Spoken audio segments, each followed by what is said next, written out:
Get to work on time.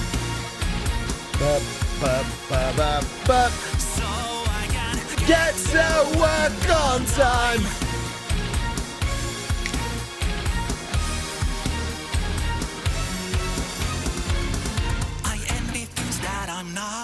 Hello, welcome to the Atrioc broadcast yet again. I've been gone for what feels like centuries, what feels like many moons, but in fact it was only like 3 days.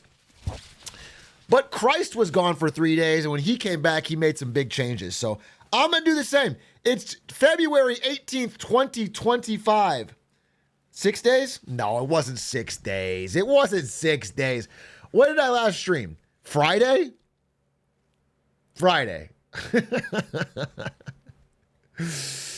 The 12th? I streamed on Wednesday? No. I didn't stream on Thursday, Friday, Saturday, Sunday, Monday. 5 days. 5 days, 5 days, 5 days. We'll call it even. You say 6, I say 3. We'll call it even and say it was 1. Okay? 1. 1 day gone, and now I'm back. Welcome to the stream, dude. You see I'm a new fucking Lakers bomber? Just like your average Lakers fan, you know what I'm saying? Just casual, like longtime fan of the sport. And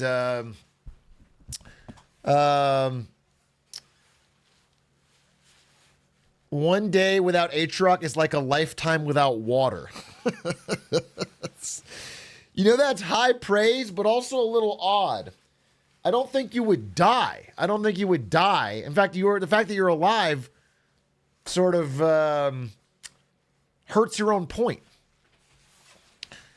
I think you would be dead if you had 6 days without water. I did die. Like Christ, though, I am back. Okay. I like that both me and my chat are making Christ metaphors for just taking a short break. You guys don't chat for a bit, you're Christ. I don't stream for a bit, I'm Christ. That's good. We're both Christ-like. And I appreciate that about us.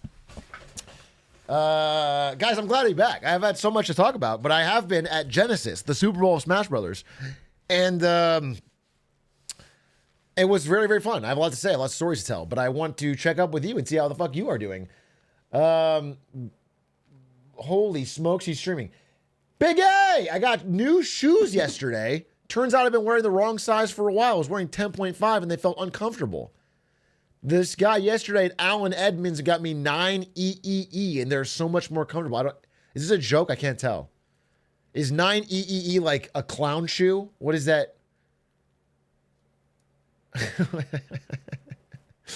I have no idea if this is a joke because I've never heard of shoes measured by E. Triple wide? What are your feet like? What do those grippers look like? Post grippers for the chat if you got triple E. What does that mean? Is that... Can I check? I'm going to look. I'm incognito because I don't... EEE feet. Oh my God. That's a fucking triple wide. You got some fucking chonker dogs. Yeah, that's a big shoe. Like they say wide foot is just double E. So triple E is like not even on this chart. Well, ain't that a fucking hobbit feet? Show us the dogs. Oh, I already closed it. Atrioc, did you lose to anyone in the H-Box pop-off? The first 3 rows were atomized.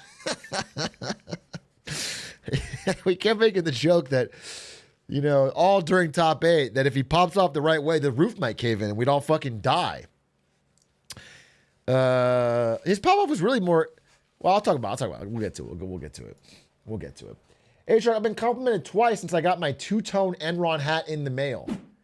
Joining the Atrioc hive mind unlocked my hidden Riz and was the best damn decision I've ever made. Let chat know. Paid chatter, and I appreciate you for it. That's a good fucking write-up. I'll put that on the website. Damn, it was the best damn decision you ever made. I think you're young. I feel like one day maybe you'll ask someone to marry you or make a crazy decision for your career and it pays off. Like those will probably, I don't think at the end of your life, you're going to be like, yeah, the best decision I ever made was in 2025, I bought an Atrioc hat. I just doubt that's gonna stick with you so long. But if it does, then God bless you. Appreciate it.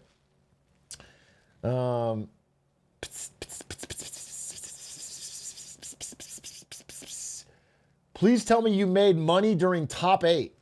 Not only did I make money, I made the best kind of money. Chat, I gambled during the entire Smash Bros. Top 8 at Genesis, the Super Bowl Smash, and I made hundreds of dollars off of Ludwig Ogrim. The best kind of money. Stolen Ludwig money. I had to spend $333 splitting a hotel room with Scar, Toph, and Ben SW. Okay? I made 500 plus off Ludwig, so I profited. I didn't have to spend it. I paid for all my food. I paid for my gas on the drip there, and I paid for my hotel off of fucking Ludwig's dumbass. Boy math.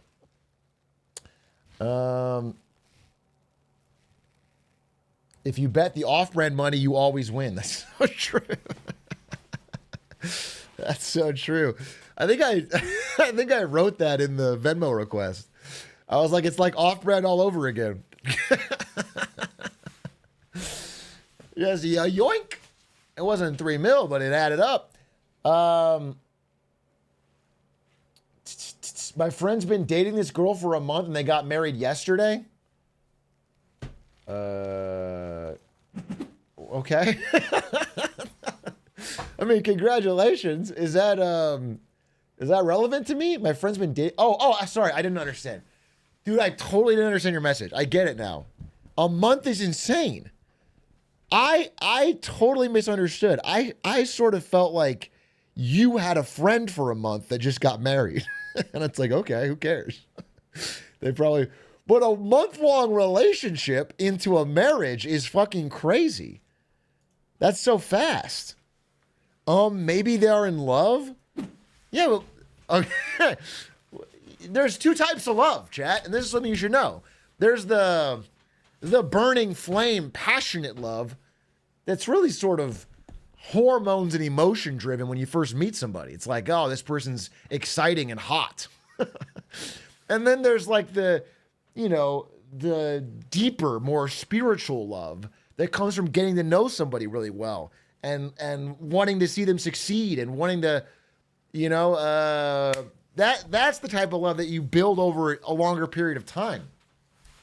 The first type of love is great if you wanted to do a hookup. It's less so good for marriage. It's less likely the marriage is going to work. Who died and made you king of marriage? Dan Clancy had a marriage czar in his town that unfortunately just perished, so I was fucking appointed. I'm new to the job, but I'm doing my best. What's up, Dan Jing? You squashed the beef? Oh, we squashed it. Here's the thing. When someone has as much power as Dan Clancy does, it's like tough for me to like constantly struggle and fight against them. I have to fucking pick my battles. The man is such a tyrant that I have to like, do what I can to survive in this Clancy-led world.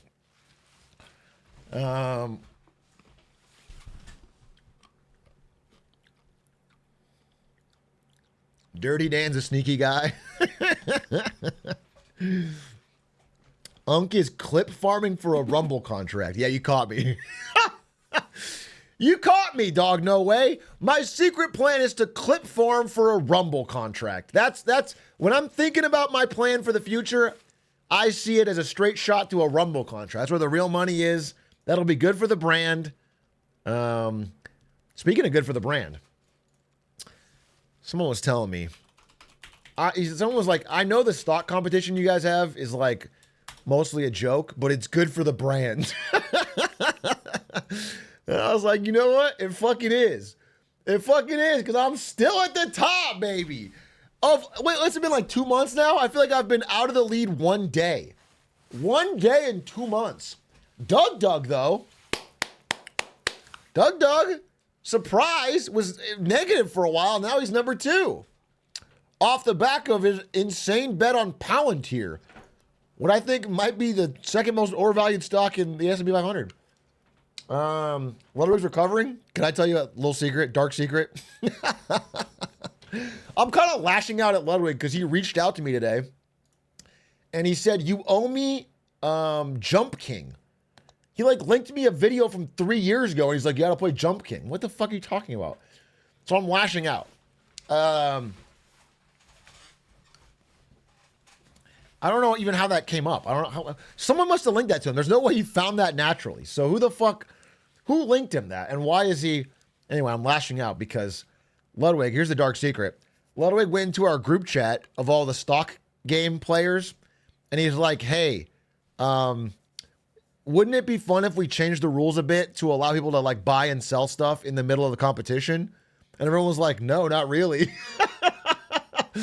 He's like, yeah, I think it would be cool. You could dump one thing and have a trade to get another thing. And we're like, why do you want to do this? And he's like, I just want to get rid of Trump coin. The truth comes out. He was positioning like it was content. He was like, wouldn't it be good for content if we could... What the fuck are you talking about? Good for content.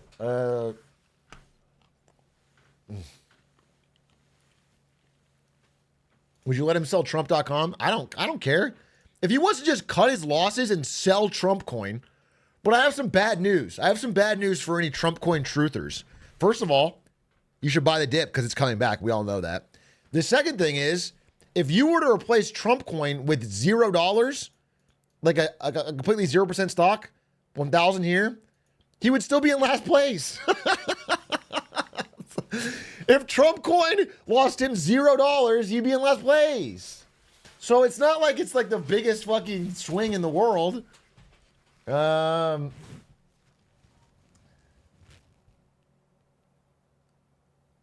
you? Yeah, we had to talk about the judges. Dutch Bros still number 4 overall. Is that true? Stock ranking. Number 1, Nancy Pelosi, my goat, my queen. Number 2, Oklo. I think also Nancy Pelosi, but most importantly, Sam Altman and fucking Year of Nuclear. Number 3, Palantir. Number 4, Dutch Bros. Wow. Number 5, DraftKings, baby. Ding, ding, ding. My parlay is hitting. I'm Dutch Bros. Wow. That is a coffee cow moo moment. If I do say so myself, I pardon my French, but that might be a coffee cow moo moment. Dutch Bros coffee up fucking 43%. Well put. Someone standing up and saluting. Well put. Single tear. I've heard many speeches in my day, but that one. Year of soda prediction on shaky grounds. It's on shaky grounds. Really? Really? Because 8 days ago, I saw this article. And my Coca-Cola stock mooned. So what's the shaky grounds? What's the shaky grounds, bro? Pepsi's getting cooked? Yeah, bro. Yeah, Pepsi is getting cooked. Because Pepsi fucking sucks. I wanted to invest in Dr. Pepper specifically because the Zoomers go fucking crazy for it, but it's hard. It's part of Dr. Pepper Keurig, part of a larger conglomerate. It's you can't get exposure to Pep.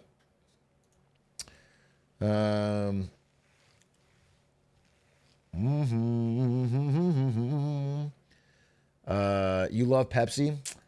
You know that study? I've quoted this study a couple times, but there was a study that showed when people have guests over and the guest asks for soda, if it's Coca-Cola, they'll pour it in front of them. And if it's Pepsi, they'll pour it in the kitchen. That's bad branding. I don't know how that is years of marketing work.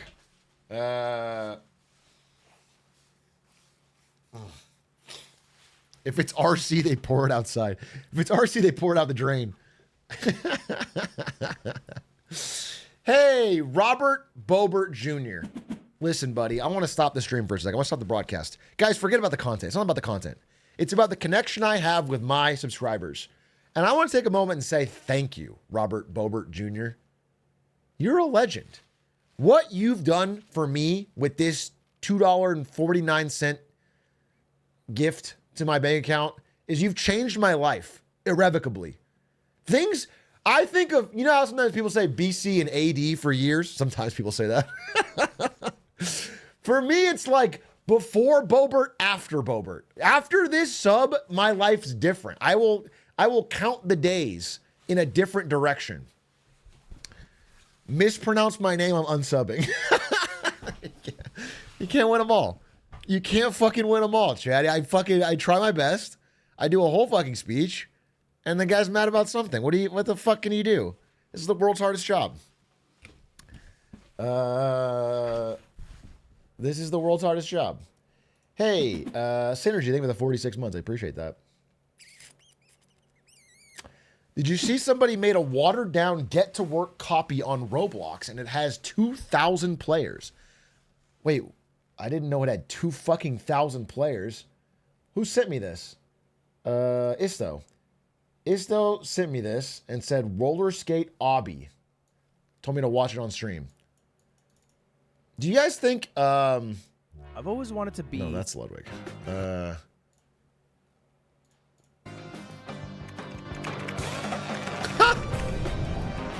Bro, it's a copy.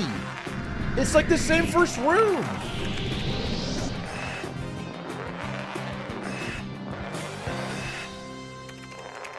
Roller skate obby. Low key peak. Yeah. Oh boy. Do you guys think it's okay to sue a fourth grader into oblivion?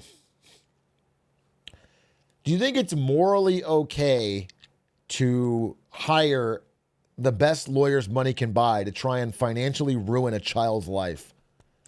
Is that all right? It's good, actually? Okay. Good. I think I'm going to do that. I think I'm going to send the full extent of the law, and not just to like take this down, but to like literally get this person financially ruined. I'm talking to my friend Miyamoto about it. The Nintendo special. Holy shit. No, it's 1-to-1. It's 1-to-1. What the hell?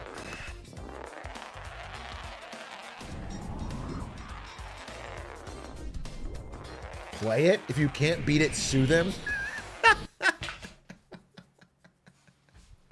No, I'm not going to do that. No, I'm not going to fucking do that. If I can't beat it, sue them. Well, if they made it poorly or too hard, then they don't get sued? No. If I can beat it, I maybe won't sue them. Well, this is crap. It's also like this playthrough. Well, it's not so bad, I guess. I can't believe it's so 1-to-1. You're playing against the Grandmaster. Hey, Atrioc, the Get to Work speedrunning community is putting together a 16-player invitational tourney. And you want the GOAT? And you want the GOAT? I see. I see. I get this a lot. Most of the requests I get are about me as a speedrunner for Get to Work. Listen, I've got an agent. His name is Squeaks. He handles my bookings for these kind of things. If Squeaks enters, I'll enter. I think that's true. If Squeaks enters, I'll enter, and I'll practice, and I'll beat fucking Squeaks, and I'll take his fucking award out of his hand. And I won't even keep it. I'll break it into little pieces, and I'll give it to the people. I'll give one piece to Suiji, one piece to fucking Luffy. Okay?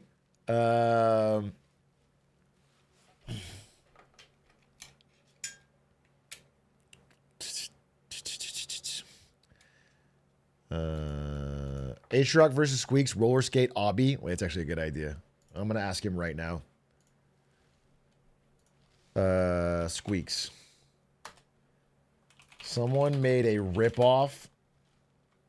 Someone made a ripoff get to work in Roblox. Do you want to race it blind?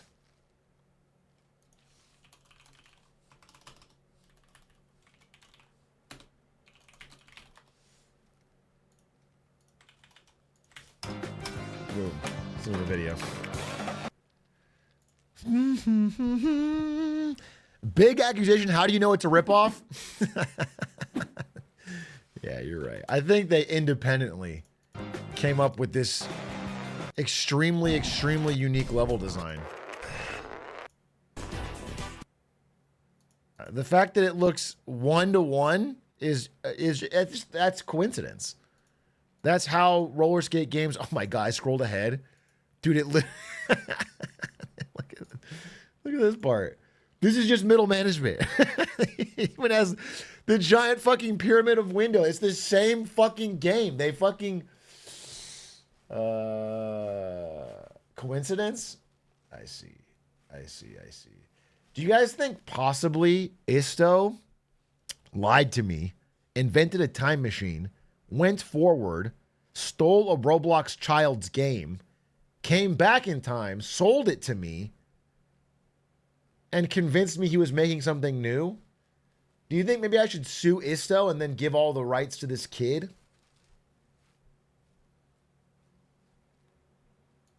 What is the bootstrap paradox? Is that like when Bootstrap Bill in Pirates of the Caribbean plays liar's dice with Captain Davy Jones? Yes? Okay. I mean, I don't know how that applies, but that was a cool scene. That was a cool scene.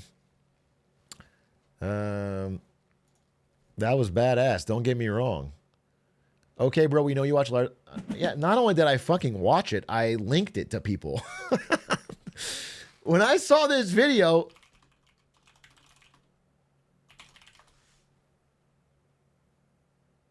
I think it was this one. There is a fine line between intricate dissatisfaction from not enough to comfortably raise the. It's a banger video. It has 4 million views. And it's from a smaller channel. And it's just explaining step by step, almost frame by frame, the liar's dice scene in Pirates of the Caribbean.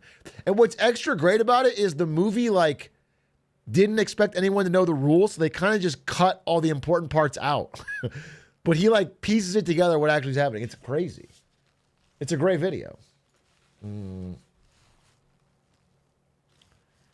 You never watched it? I did watch it. I promise you I did. I promised you I fucking did.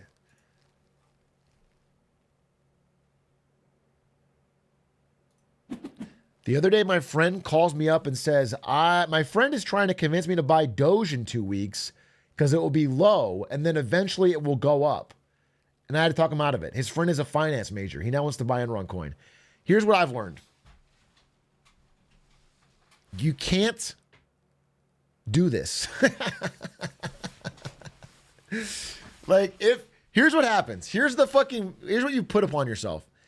If you talk your friend out of buying Dogecoin in 2 weeks and it goes down, they'll give you no credit.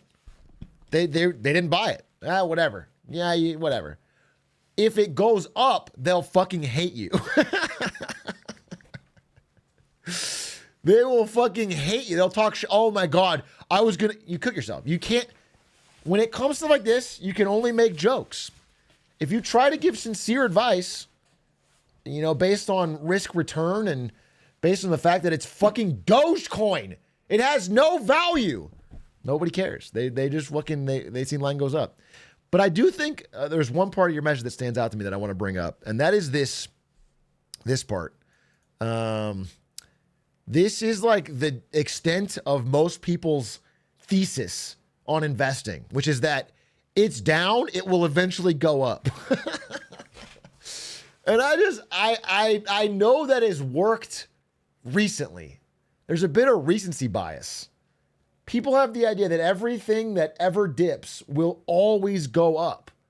And that is, of course, not true. Of course, historically been punished infinite times.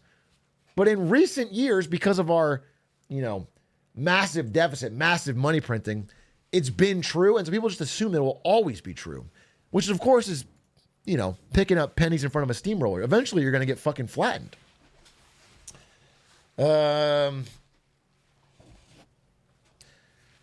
Newton's fourth law of physics, what comes down must come up. Newton is a great example. Is Newton the one I'm thinking of? I think it's Newton. Newton famously, very smart guy, invested in the Dutch South Sea bubble and made a good amount of money. It rises. I don't have the chart in front of me, but it'll look something like this. Newton, I'm very smart. I'm Newton. I'm blah, blah, blah, blah. And I will, give me a thicker line. And it's going up, and he's like, he buys here, he sells here. Holy shit, profit. But then it kept going up, and all his friends bought in like right here. All his friends buy in right here, and they keep talking about how much money they're making. It keeps going up, up, up. Finally, Newton, stressed to death, goes up here, buys the fucking peak. It collapses, and Newton dies penniless. Fucking one of the smartest men in history. FOMO gets everybody, bro. FOMO gets everybody. So be careful. When you're buying a stock or a crypto or, God forbid, anything else, based on the ideas of FOMO, because someone else around you is making money, crypto's the worst example of this. Just understand that history has many, many, many examples of people just like you who have been completely fucked over. The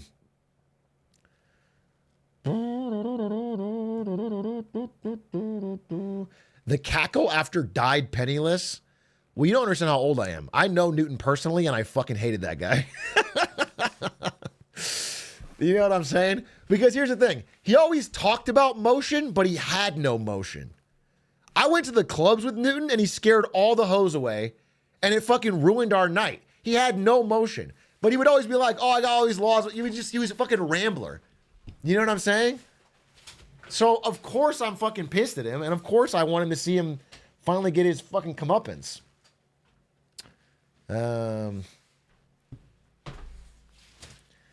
Atrioc, still feeling so good about Malay? Of course not. Let's talk about Malay. Javier Malay, the chainsaw-wielding man with the best hair. I've never seen a fucking good photo of this guy. Anyway, that's the surprised look on his face when people don't like that he rug pulled people in another presidential crypto scheme. God damn it.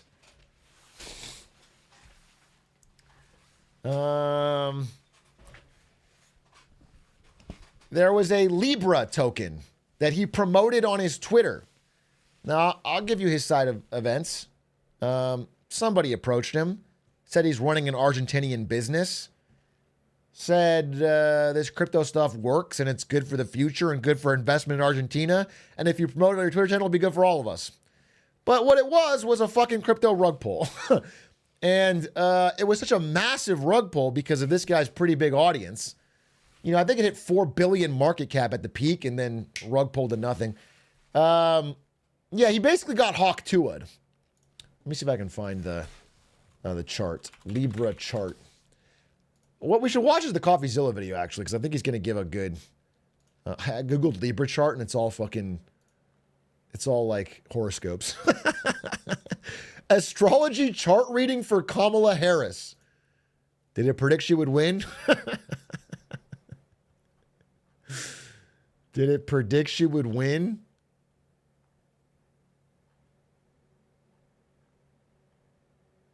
Kamala Harris's rising sign is trendy Gemini. Kamala is Brad.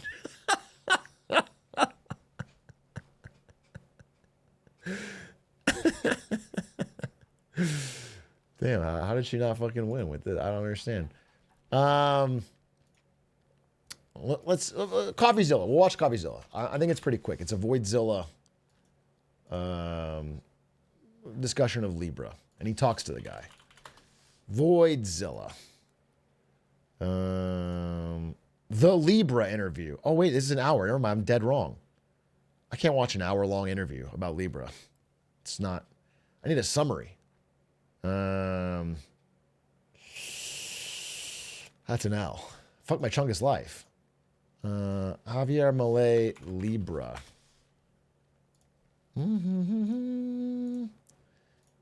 Give me a fucking chart.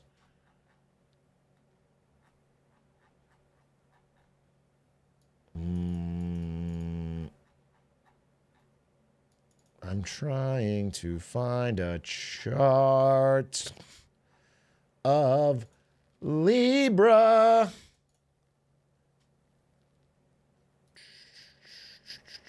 Anyway, he's facing a fraud probe, okay? He's denying wrongdoing, basically saying, I didn't know. And it's possible he didn't know. I don't know how much him or someone like Trump actually knows about crypto or knows what's happening. But that, to me, is not an excuse. You know what I'm saying? Like, I think the office of the president at least used to mean something and would require a real level of care around this kind of thing. And this is a massive level rug pull. And to me, it's so disappointing. I just find it to be really, there's no good. You can't even make an argument that it was for some kind of cause. It's just scamming people for personal wealth.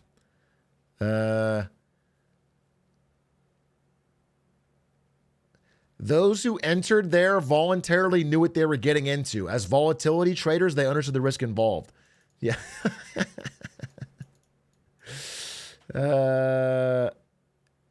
Yeah, I don't know, man. It's like in a different era, it's just classical fraud. Everyone knows it's fraud. Doesn't make it better. Do people even pretend it's for something good anymore? I think this one was supposed to be for like supporting Argentinian businesses, but obviously it didn't do anything. It collapsed immediately. And just to be clear, I want everyone to understand. I feel like when we talk about crypto, people kind of don't, it's not complicated. It's like I make a fictional token called Brandon Bucks, and I own 80% of it. Okay? And then I use my popularity and my platform and my hype to make people think that this is going to go to the moon. That's basically it.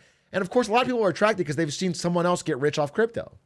So they buy Brandon Bucks. And then as the value goes up, I dump my 80% holdings. Like some people who buy right here may make money, but most people will lose money, and I'm almost guaranteed to make money. So it's almost like I'm running like a scam lottery where I take a huge cut of the winnings. And like I pay out some to some people and most people lose. There's nothing deeper than that. And so doing it is like, I think, a black mark on yourself morally.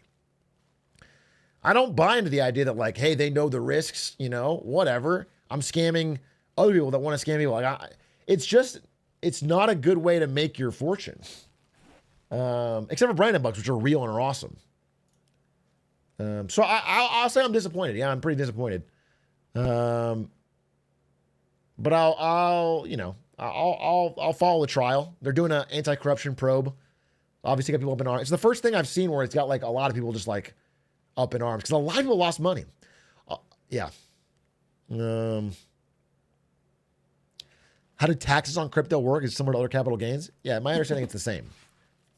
The same as other capital gains. If it's under a year, it's income. If it's over a year, it's capital gains. But it might be, might have some unique things for over a year. Who buys your 80%? The people that are buying it, that are buying it. So when you limit the supply, when you hold 80% back and only do 20%, it makes it easier for the price to rocket up because you've created artificial scarcity. There's fewer tokens, and everyone is bidding because you've created like this FOMO, this rush. So it makes the price go up really high. As that price is reaching a frenzy and everyone's buying in, that's when you're dumping your 80% onto the market. It's a stacked deck where you almost guarantee, because you're inventing something that you own. It has no value and you're making it up, and so you get to you got your 80%. Yeah, you got it for free, essentially free. Yeah, you just created it, you invented it. So it's not a cool thing to do, is what I'm trying to say. Trump coin's not a cool thing to do. Melania coin's not a cool thing to do. Libra coin's not a cool thing to do. Anyone, any celebrity at all who's ever done a crypto scheme, except for me in 3 years when I want to go on vacation. Every one of them is a scam. It's a scam, dude. What's insane, and I think Dave Portnoy revealed this by leaking some DMs, is that a really common scam nowadays is that a crypto pumper will offer to set up the whole thing for you. They'll pay you a huge upfront fee, and they will give you plausible deniability that you got hacked. They will say, okay, what we're going to do is we're going to post on your account, we're going to push it, we're going to make a quick rug pull, and then we're going to let you say you got hacked. And like Dave Portnoy leaked his DMs where they were offering him this. They were like, hey, we're going to pretend hack you, pay you a bunch of money. That way your reputation isn't ruined, but we all make money. And that calls into question a bunch of recent hackings. Like for example, the Breaking Bad star, Hank. What was that? What's his fucking real name? I always forget. Dean Norris. There's a very real chance Dean Norris took a big payout to fake being hacked. And to make a quick, it's pretty fucked up. It's pretty fucked up. And so, I know that we're entering, and I've talked about this a lot, we're entering into like a real era of every man for himself, total grift. Sorry to laugh at it, but it is crazy. We're entering into a real, like, you just got to get yours. The world is PvP. But it's still unfortunate. And I want you to know, I want you to trust your gut. When somebody pulls a crypto rug pull, they benefited. They did it to fuck over people for money. It's not...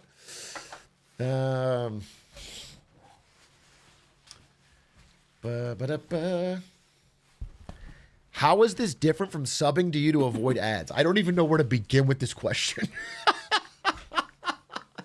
How is a voluntary transaction where you subscribe to me to avoid ads the same as a fucking crypto rug pull scam? How is that?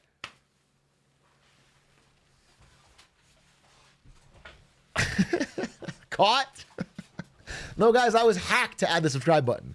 Dan Clancy hacked me to add the sub button. Guys, I didn't even make any money off these subs. It was I've been scammed. I don't even get ads, by the way, because of fucking Dan Clancy. I'm not kidding. I'm going to click the ad button right now. Tell me if you see an ad. Anyone see an ad? Does anyone see an ad? Great. Fucking great. Fucking great. Thanks, Dan Clancy. That's my 90-second ad I just ran. Fuck! My Chungus live, dude! I'm gonna be in a shanty in fucking Clancyville in no time. I'm gonna be in a box. Do you still get money from it? Can you imagine? No, I don't get money from it. You have to watch an ad.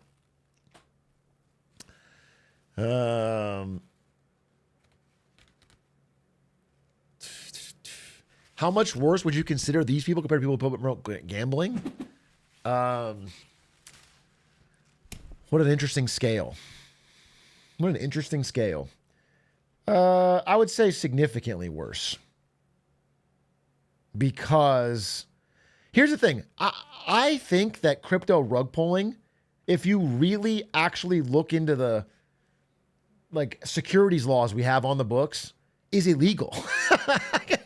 Like, It's like when Uber was paying people less than minimum wage, and it was because it was new, and they were like, it's different. It doesn't count. But it's like sometimes tech will come along and do the exact same thing that has been normal for a long time, but they'll just not follow the law because it's new, and everyone just goes with it, and then they get big enough to, you know what I'm saying? This happens a lot. Crypto is just that. Crypto is just securities fraud at scale, really. It's not like special. And so I think crypto rug pulls are way worse. Gambling, you know, whether you agree with it's legal or not, it is legal. And major sports leagues are promoting it nonstop. So it's hard to tell a creator. I don't do this. I don't take the fucking sponsorships I get offered, but I really don't feel a deep like anger. If Jimmy High Roller takes a DraftKings sponsorship, it's gonna be like, I'm gonna wag my finger at him while he's watching the NBA and seeing fucking Kevin Hart every night do draft. It doesn't like, it feels, what's the point? So I don't, I'm not a big judger, but in this case, you know, also I find there to be a big difference between a private citizen, like the kid doing thanks for the 20 bandos, and a president. What annoys me so much about presidential rug pulls, Trump coin, Libra, is that the office of the presidency is like millions of people of your country have endowed you with some authority, some power, some reputation. They believe in you. And it's like, it shouldn't be an opportunity to like have eyes turn to dollar signs and grift, you know? It's like, it should be an opportunity to like think, wow, we don't live very long on this earth. I've been given an extremely rare opportunity to make people's lives better. And I don't feel that. I don't feel that from, I feel that like it's like a fuck you got mine.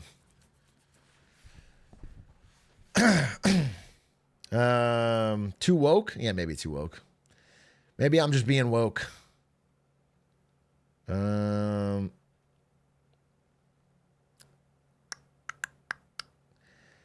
Yeah, BG, we talked about this. Beji, I have talked about this, but I'll repeat my position.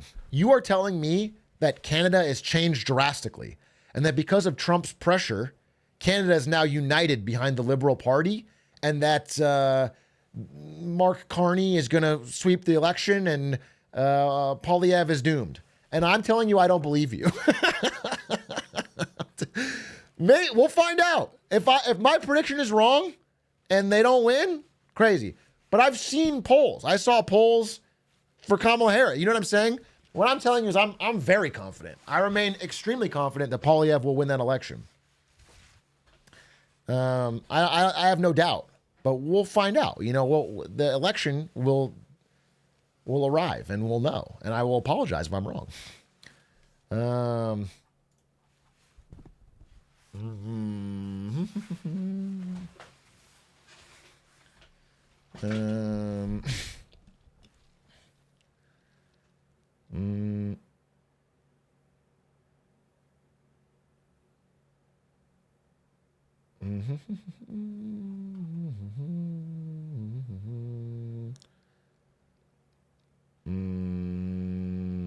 Why apologize your prediction?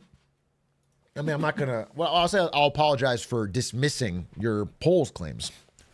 I'm not gonna apologize for a prediction. Predictions are predictions, but I will apologize for dismissing. I'm just dismissing them because I don't believe them. I'm very confident in that prediction. But we'll see. Hey, Atrioc, I'm learning how tourism can be bad for an economy because it raises the standard of living for native peoples. Is that true? Is there a solve for that? I'm sorry. Your question is very odd. You're saying it's bad because it raises the standard of living for native peoples? How is that bad? Did you mean cost of living? Okay, standard of living is an entirely different thing. That would be an improvement, a net gain. Cost of living. I mean, my gut would say to disagree with you. I'm sure there's a study we could take a look at, but tourism is, you know, foreign investment. It's money coming into your economy. It's a good thing. Raising cost of, you could lower cost of living and live in poverty. Yeah, if you lived in a shack in the desert, you would have a low cost of living, but your society is not great. I think there may be some downsides, but the benefits outweighs the cons. Tourism is generally thought to be a boon. A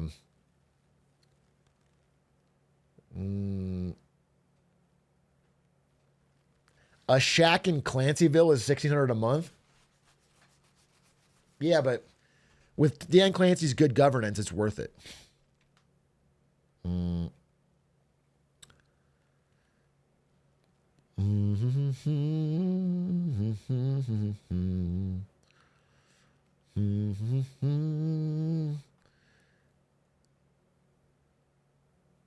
Tourism has terrible added value, Big A. It's a way to lock your.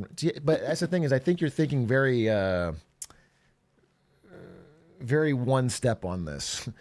You are assuming that if you eliminated tourism, there would be other growth.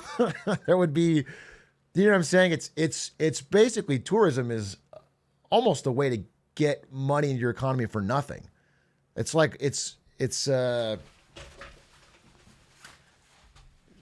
tourism is kind of a get out of jail free card. It's just a free industry.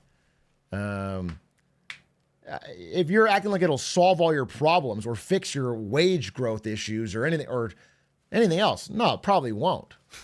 That's like saying if we started, I don't know, a banana farm in our country, would it solve all our problems? No, it might make a few banana farmers rich. It brings some money into the economy.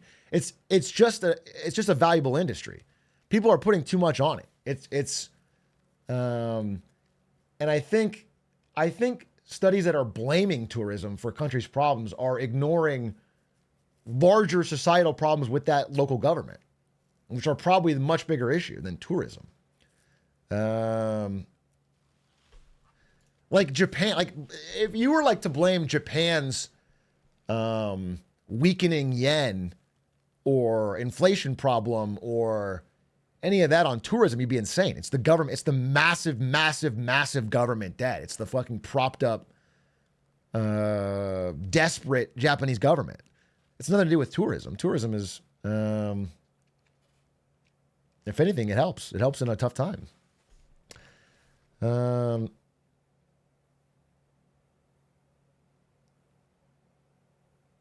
Locals in Japan are definitely feeling the stress from tourists. Absolutely.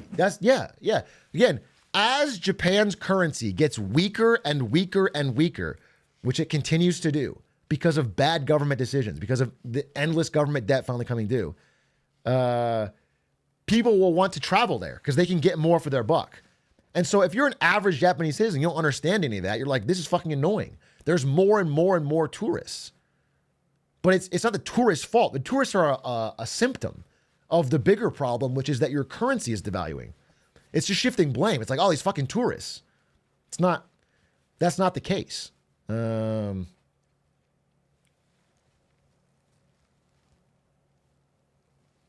Tourism, while looking good on paper, is bad for locals because most jobs in tourism are low-wage jobs. Yeah, but you're not understanding.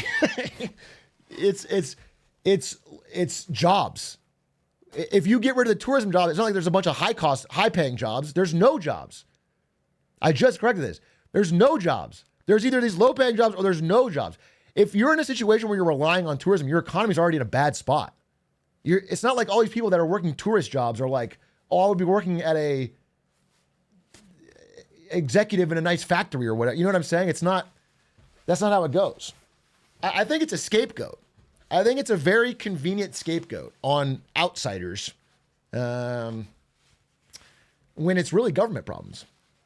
It's an escaped goat. As Taylor Swift once said, Band-Aids don't fix bullet holes. So wise. Fire pen emoji. So fucking wise. Band-Aids don't fix bullet holes.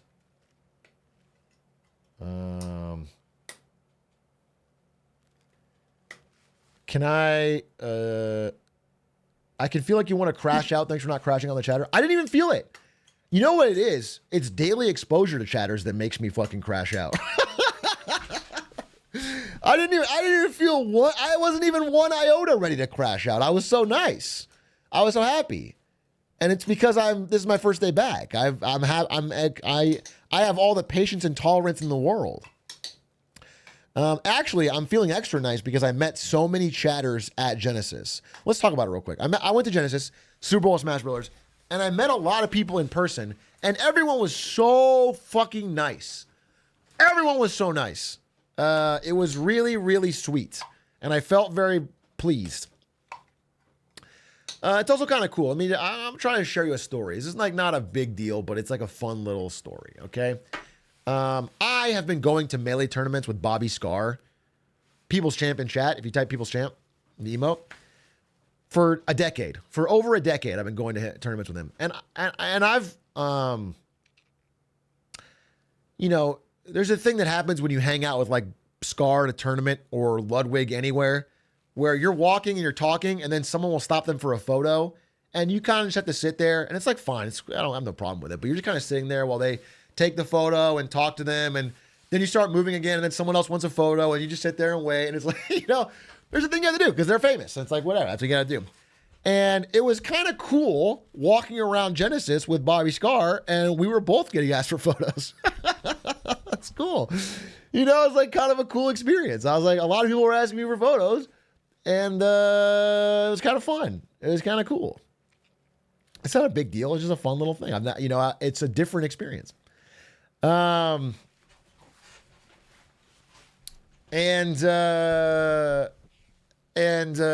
that was fun. And everyone was really nice.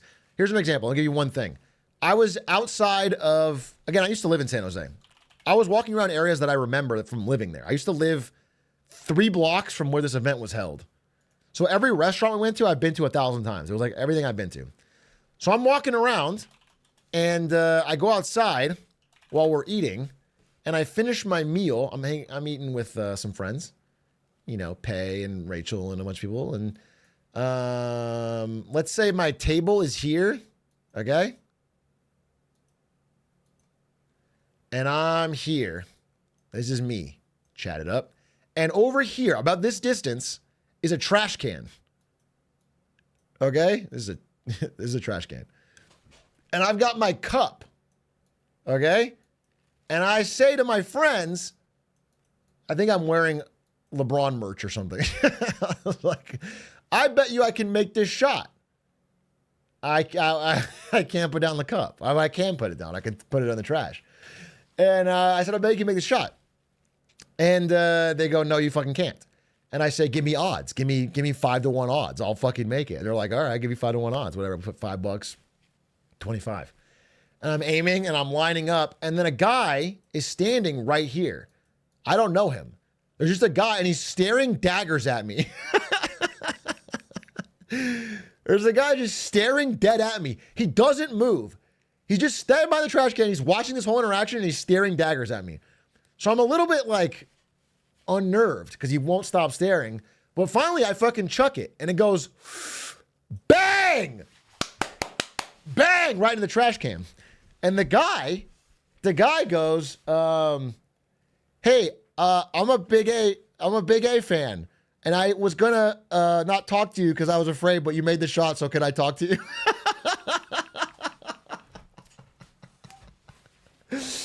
I was like in a great mood, so I'm like celebrating. And I'm like, fuck yeah. By the way, his name was John. I'm not making that up. His name was John. I remember your name. Thank you very much for that very nice message. He was gonna walk by and said nothing, but I made the cup.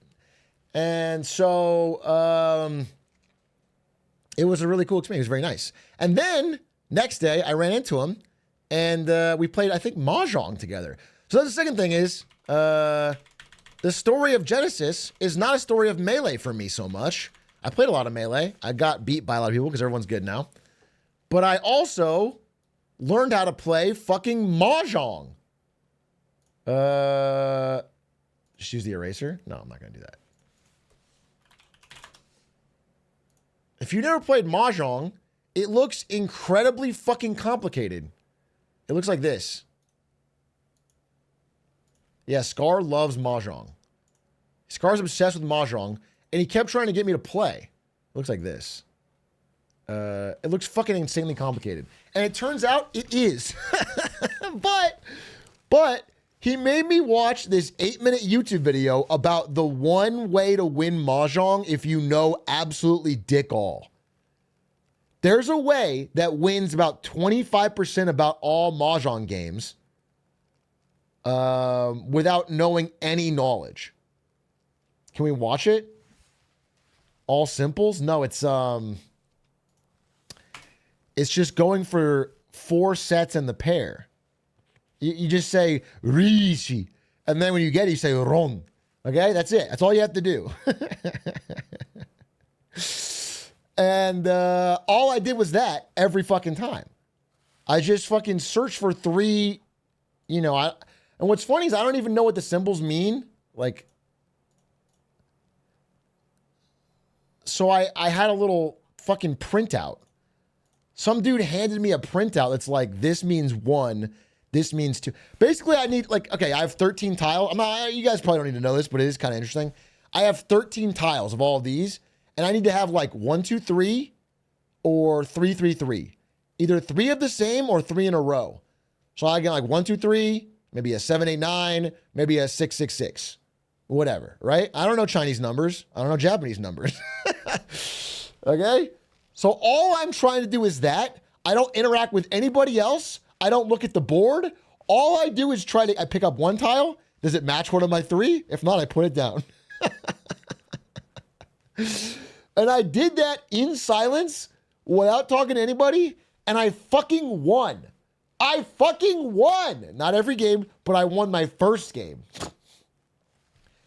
And apparently you win 25%, just 20, you have basically a 1 in 4 chance of just winning if you just do this. And it was awesome. It was such a thrill ride.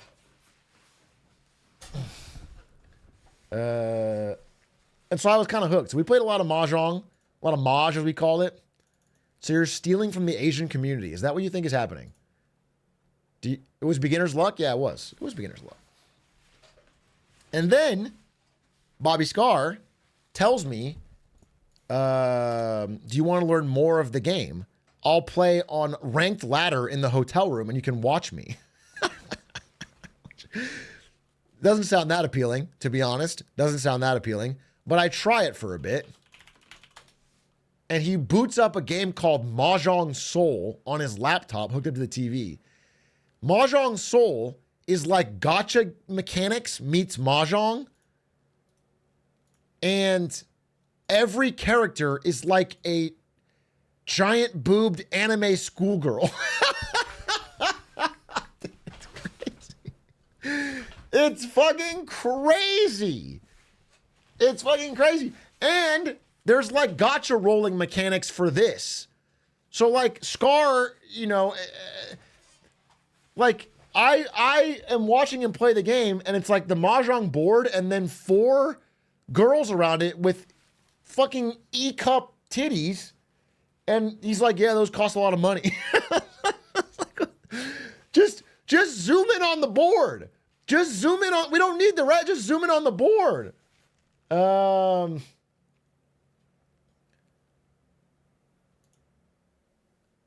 I'm sure they made infinite money from that. So I played Maj. I learned some Maj.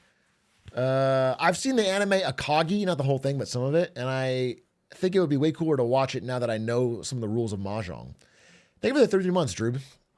Why don't you make Gotcha get to work? I think we're a little late. We should have. We fucking should have. Any game plus anime titties will make bank. I do feel like game developers have figured this out. They have figured out a human weakness and they are exploiting it for massive profit.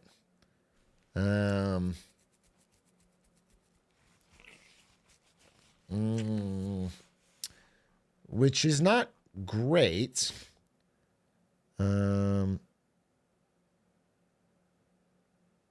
Oh, okay. One more story. I wrote this down.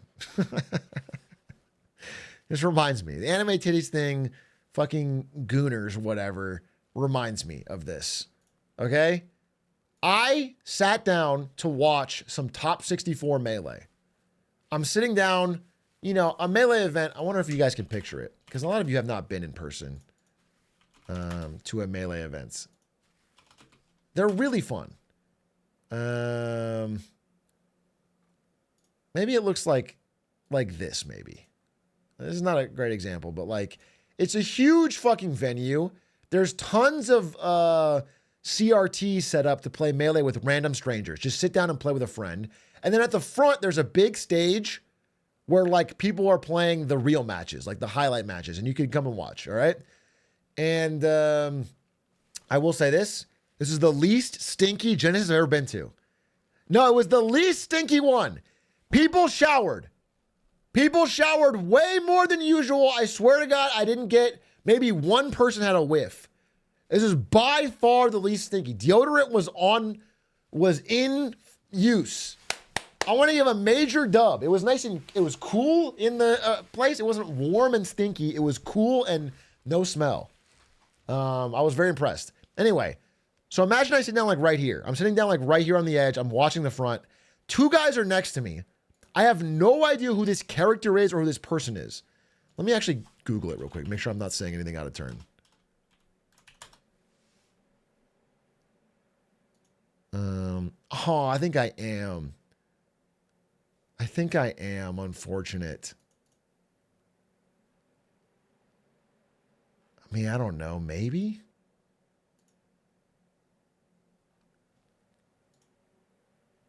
Okay, well, I don't want to say it. I thought they were talking about a fucking cartoon character.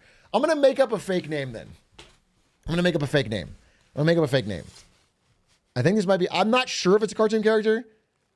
But let's say it's Miss Chungus. It's Miss something, and it sounded like a cartoon character, okay? And they were spending the whole time talking about how fucking hot Miss Chungus was. Non fucking stuff. Like, there's no Chungus on the screen.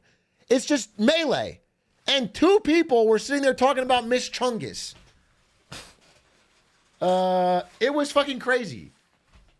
And my thought was, and I think maybe this might be the case. I'm not certain. I just want to be safe. I think it was like Lola Bunny type thing. They were just talking about how hot Lola. It's basically what they're doing. They're talking about how hot Lola Bunny was for the whole fucking for the whole fucking thing. And it was like, dude, shut the fuck up. Shut the fuck up. Melee's on the screen. You're in public. It was crazy. People can hear you. Fuck my Chungus wife. Anyway, that was bad. But then, all right, we did Mahjong. We did the crazy guy at the thing. I bought a cool Melee shirt. I played friendlies. Oh, friendlies. So let me say this.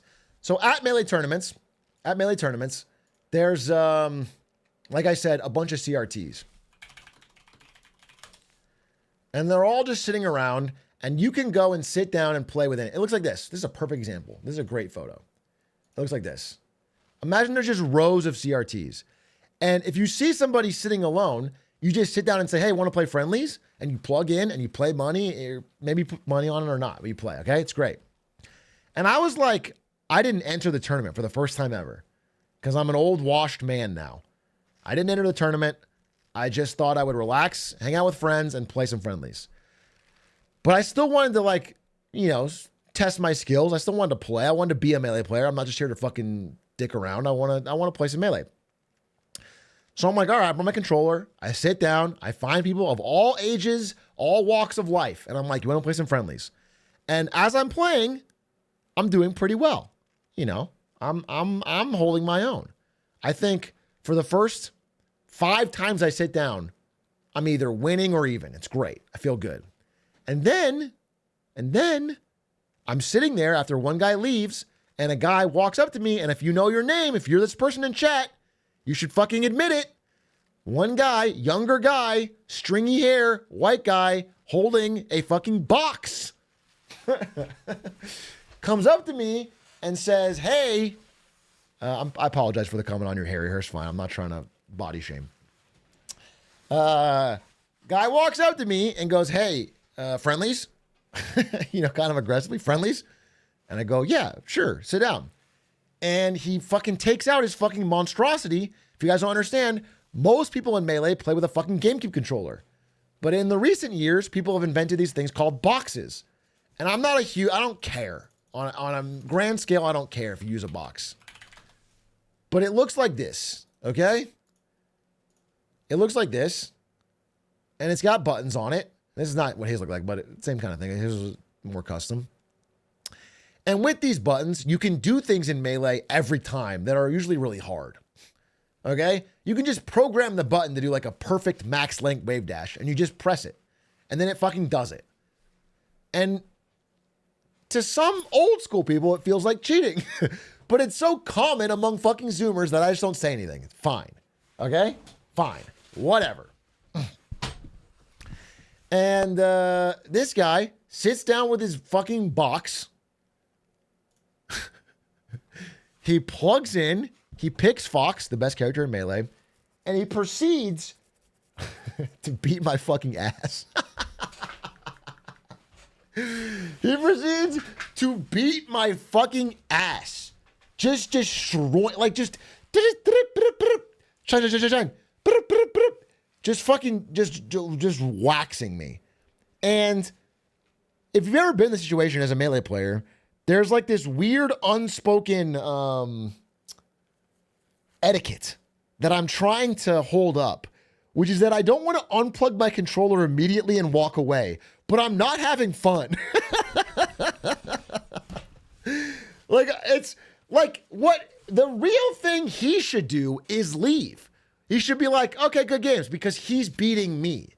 It's not cool for me to leave because I'm the one losing.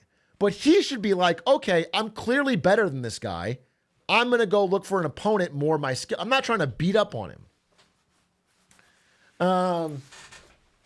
So I respectfully lose. And they're not close. They're not close. I lose 3, 4, I think 5 times. And at that point, I'm like, "Okay, bro, now you need to...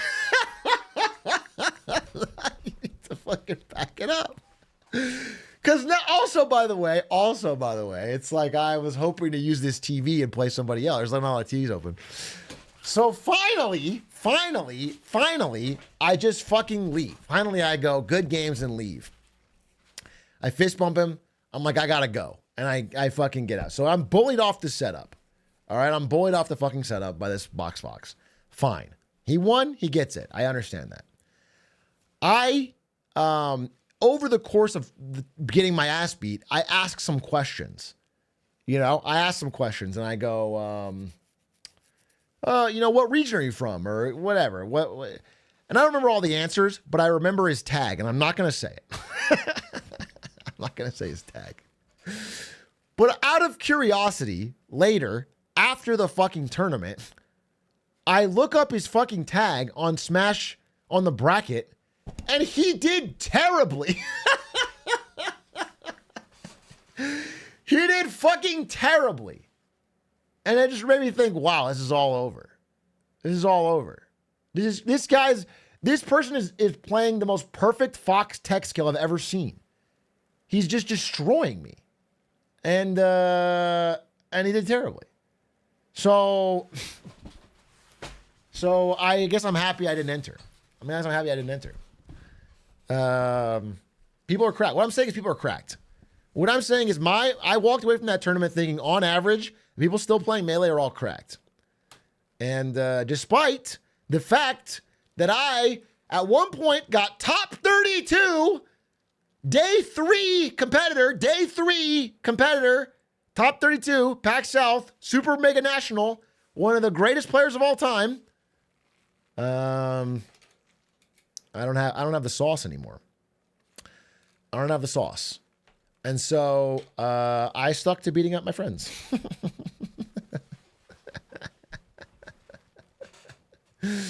But that's my story. That is the long and short of my Melee experience. I had a good time. Everyone was out. maybe outside of that guy, was a good experience. And the Five Gods era is over. I was kind of like the unofficial sixth god, though. They call me the sixth god.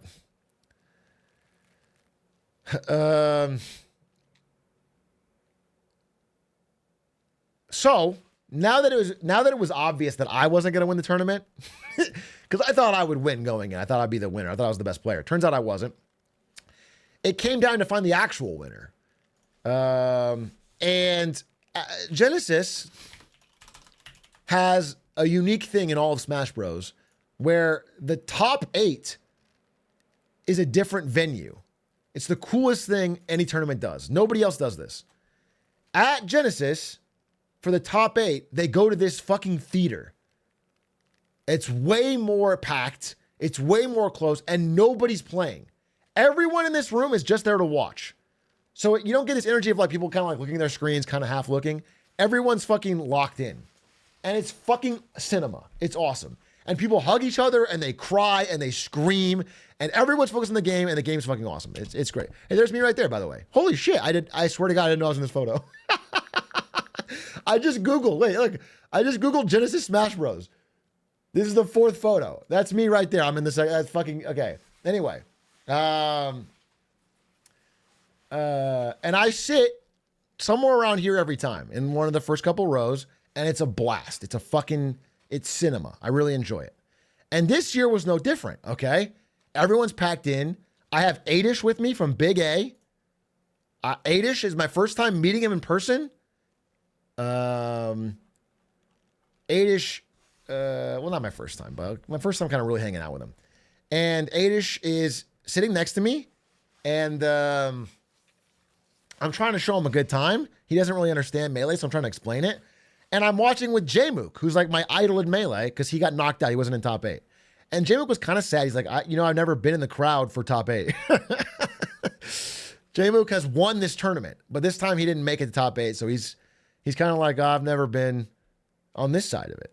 But, I want him to have a good time, and we're talking. And he's incredible to sit next to because he's got really good thoughts in the game. He's like, oh, this guy's doing what, he knows when to ooh and ah at the right moments. So I'm watching with Jmook and Adish and Pei and Rachel and some friends, and it's good, right? We're watching, and I'm betting on it with Ludwig, and I'm winning the bets. So at the beginning of it, it's all going great, and then Smash Genesis X2 bracket. Let me pull up this fucking bracket, and then we get halfway through the top 8. How do I see the fucking bracket? And this, so here we go. We're watching. And if you don't know Melee, I'll try to explain. We're watching here. And there's incredible winners finals. Mango Triff. Triff out of nowhere. European Peach. Shades of Mango versus Armada. Incredible match. 3-2. Wizzy H-Box. Domination. Wizzy, the best Falcon. A Falcon in winners finals is insane. Salt Axe, great set. Moki Cody Schwab, decent set. Mango Cody Schwab, fucking amazing set. People are jumping up and down, they're screaming, they're crying. Mango makes an insane clutch comeback. It's incredible. People are losing it. And then Mango loses to H-Box. And then Wizzy loses to H-Box.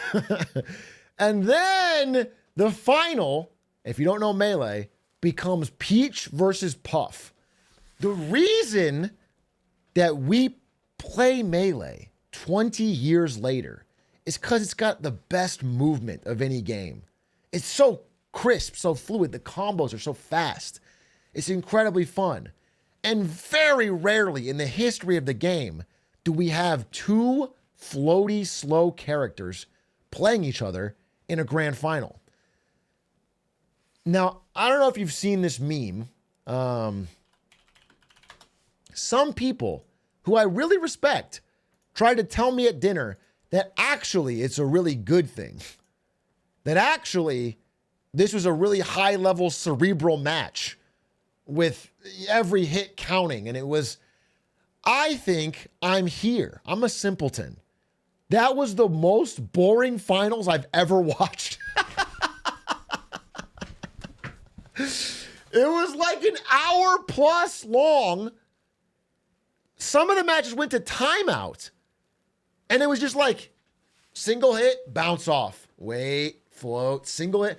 At some points, half the time would be gone and they haven't even taken a stock. Or be one stock.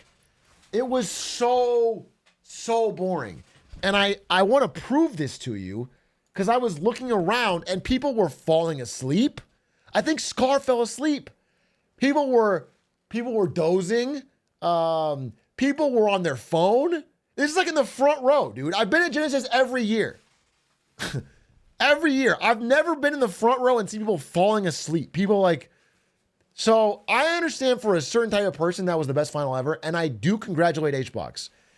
I'm not an HBox hater. Okay, it's been 3 years since he got a win. He got one again. That's fucking awesome.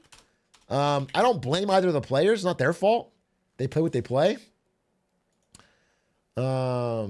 It was kind of generationally.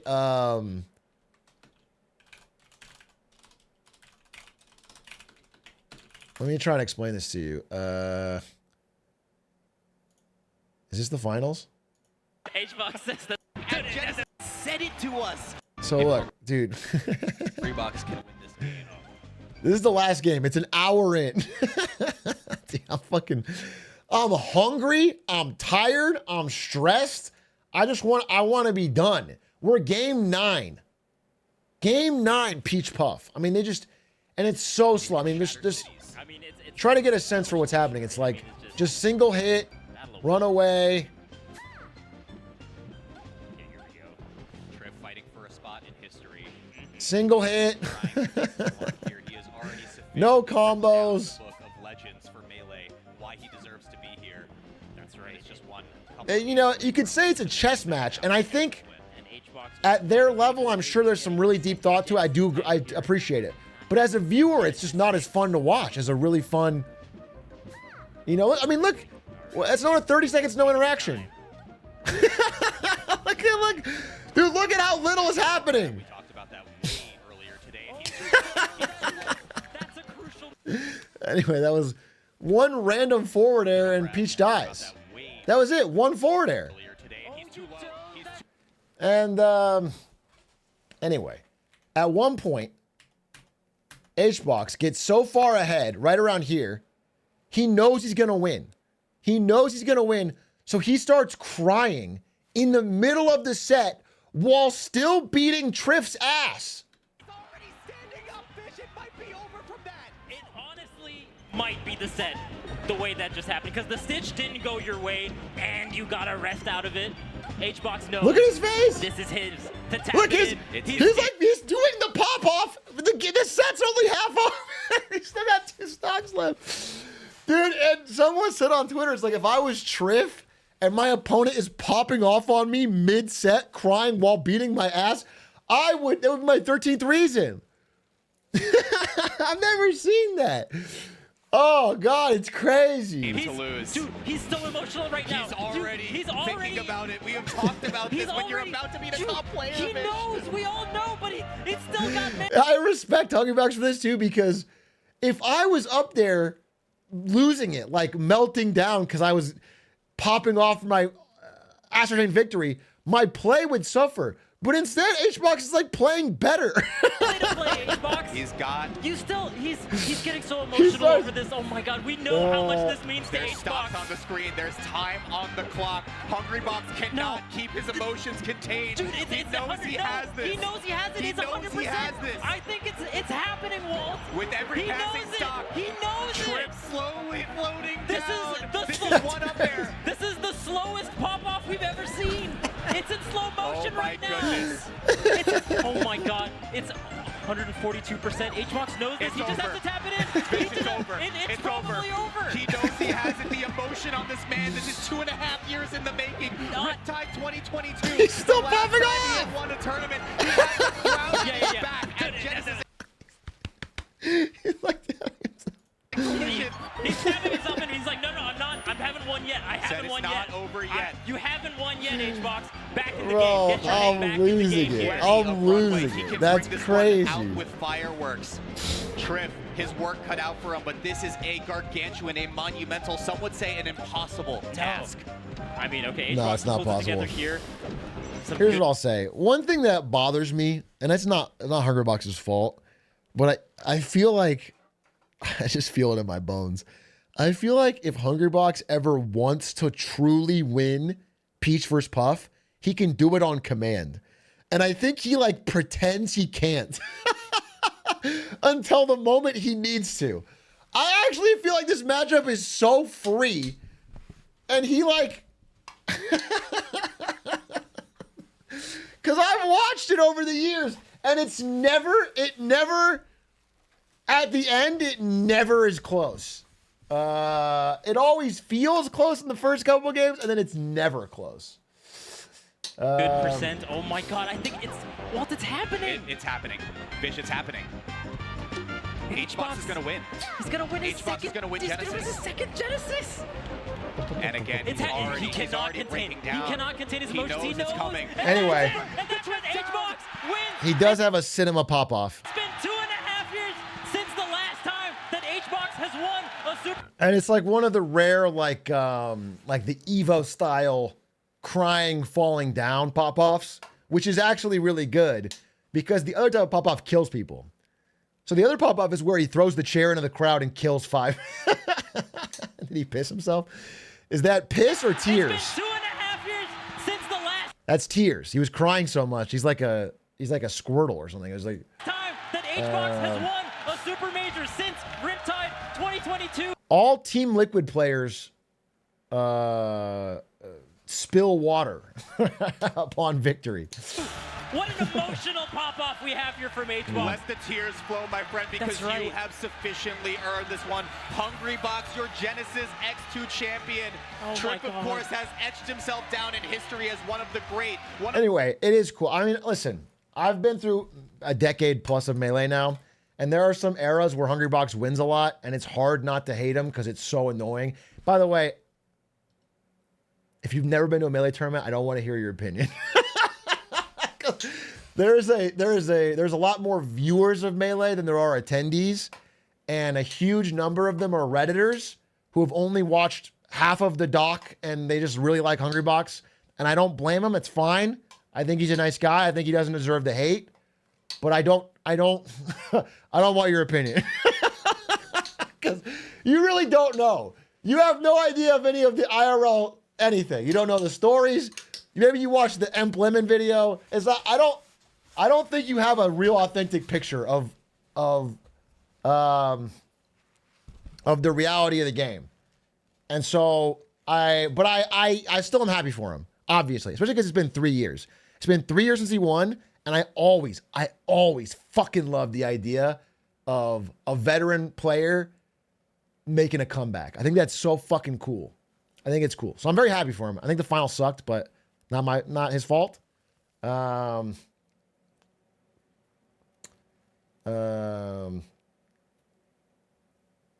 Yeah, Faker. I mean, Faker winning. 100%. I think it's just a cool story. It's like there's a lot set up to make it hard. You know? HBox has a successful stream now. He has a lot of things that would make it hard for him to lock in and do this, and he did it. And it was and everyone's really good. You know, Wizzy's amazing. People he's playing are really good, so it's cool. It's good for him. But it's unfortunate that it creates such horrible finals. It's unfortunate because it was probably the worst Genesis final I've ever seen. Maybe Mega Armada was a bad final, but a hype storyline.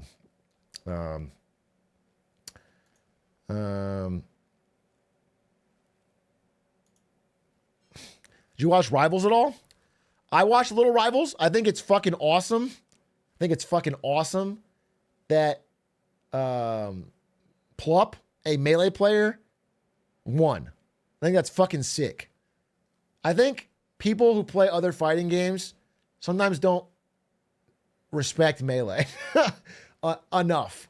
I don't think they understand how cool and how deep and how difficult it is. And people that are good at it could probably get any other game. People like Leff and Plup, they've gone to other games, they've done amazing. They're just, it makes you a good gamer to get good at that game.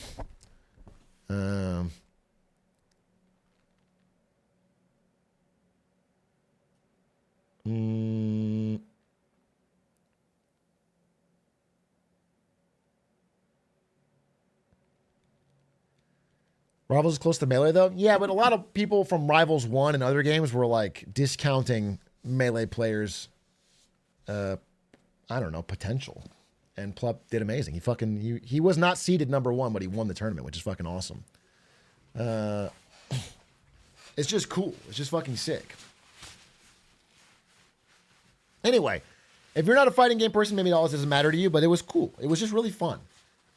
Overall, I give the event a huge thumbs up. I spoke to the organizer, Bobak and Sheridan, people I've known for now, again, 10 years. Sheridan force-locked me at my very first tournament in 2014 with his puff. And I spoke to them, and they said, it's hard. It's hard running this tournament every year. And attendance was kind of down this year because of the delayed time, Valentine's Day, some people. And it's like, they're doing it, and they're not making a bunch of money. You know, they're still doing this 10 fucking years, 20 years later, because they love it and it makes moments. And so I just really, really, really respect it. And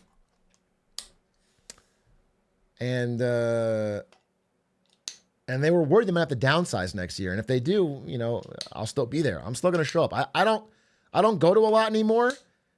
I realized that a lot of people that know me from content don't even know I cared about Melee or was part of Melee or came up in Melee or, there's like that Venn diagram is actually really small. People that actually know or care about that, but in my community, but I will always respect it. I respect the hell out of it. I respect the players. I respect the TOs. I respect the, one thing I want to say, speaking of respect, obviously I farmed a bunch of Lud's money, but I know Lud had a busy weekend. He had to do some shit for the fucking All-Star game.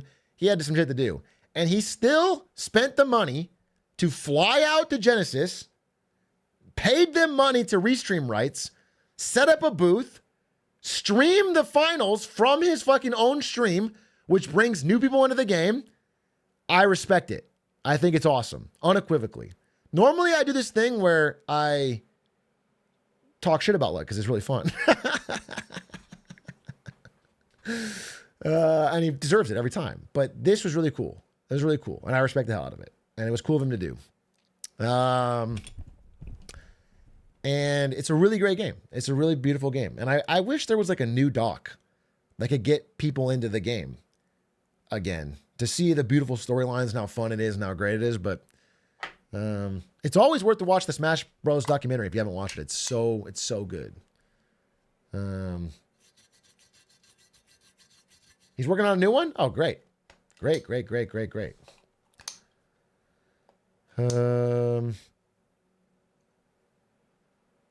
Mango went to jail. I heard, is this real? I heard about this, but I don't. Anyway, Mango, he had a pretty good tournament considering he's the world's biggest Eagles fan. The Eagles won and he almost drunk himself to death. Mango, apparently, after losing in 3rd place or 4th place, got crazy drunk. And this is possibly a real video? What the hell?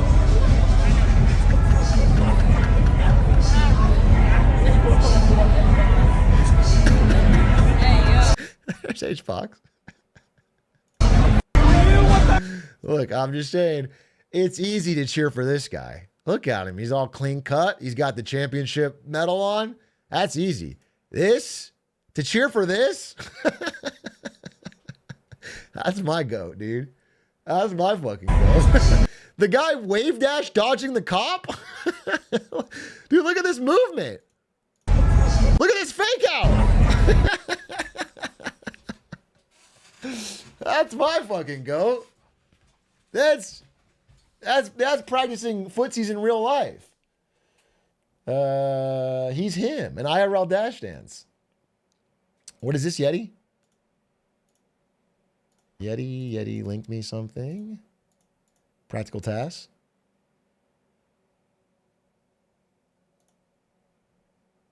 He said, battle between Carnival and Lent in January of 1634. And this is Mango and H-Box. And holy fucking cinema. Holy cinema. History rhymes. It's all full circle. Time brings us back. They actually threw hands. Well, I've seen this happen a lot. I think it's friendly. I remember we invited Mango and Shroomed to the Twitch office to play in a friendly tournament. And they both got so drunk, they started fighting in the lobby. But like, for fun. But it'd be like, come on, come on. And they were just like, you know, knocking things over. And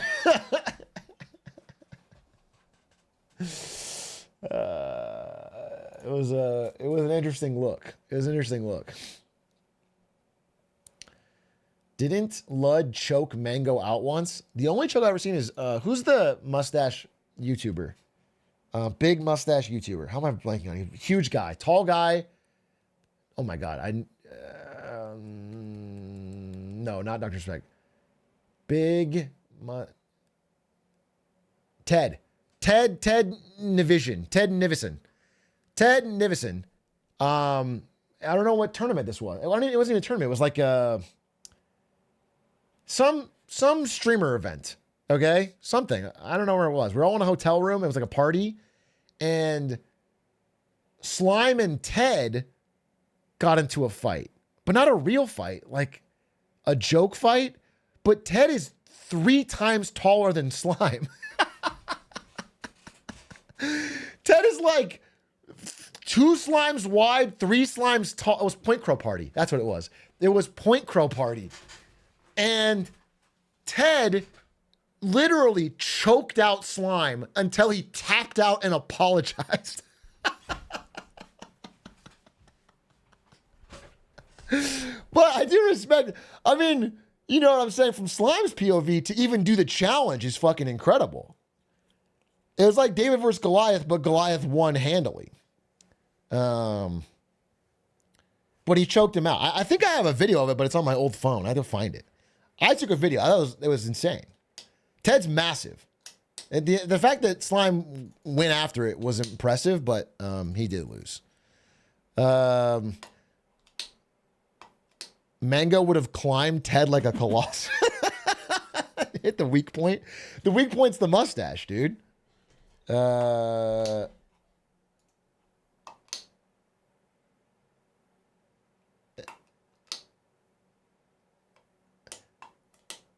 Imagine not having iCloud on my old phone, Boomer. I don't have Apple, all right? I'm a rebel. I fight against the system. Speaking of that, I went with 8ish to Best Buy during the tournament. On day 2 of the tournament, I was like, I want to work on Marketing Monday stuff because I had slides I wanted to make. So I go to Best Buy and I'm like, I'm going to buy a tablet that can do PowerPoint so I can work on slides while I'm at this event. And the guy at Madish is in chat right now. And we went to Best Buy and this guy at Best Buy kept trying to get me to buy a fucking iPad.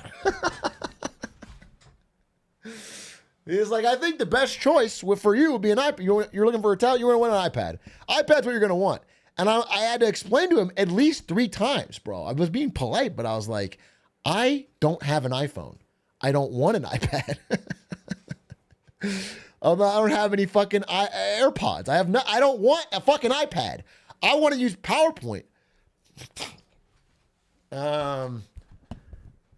iPad's the best tablet for Windows. Well, hear me out. There's 2 things I wanted to do with my iPad.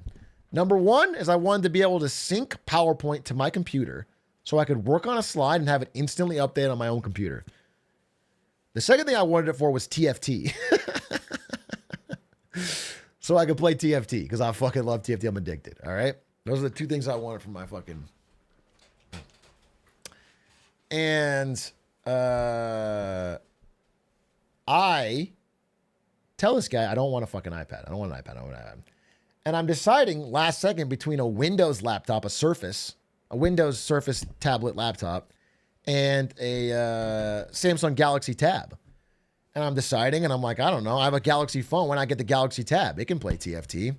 And then finally, upon Adish's recommendation, he goes, you know what? You're going to want this. You're going to want the Surface. The Surface is better for what you want. I go, fine. I'll buy the Surface. I buy the Surface. I go home. I buy the fucking extras. I'm a fucking retail therapy kind of guy. I buy the fucking nice keyboard with it, the cover. I buy the fucking $80 mouse. I buy the whole fucking thing. I walk out. I open it up. I plug it in. By the way, when I open it up, I tear the box up. I toss it away. I burn the bridge. I burn the fucking boats. I'll never need to return this. I burn it. I fucking toss it away. I bought the pen. I bought the fucking magnetic pen. I open it up. First thing I test, PowerPoint. It's amazing. Can I show you? Wait. Oh.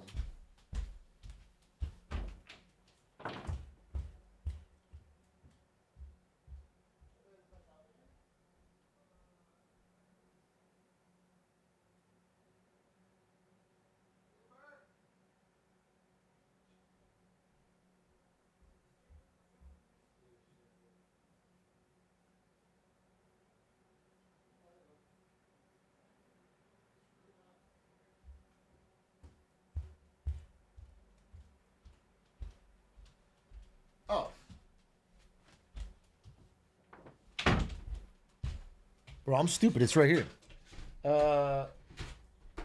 Check it out. So I get it. Shit!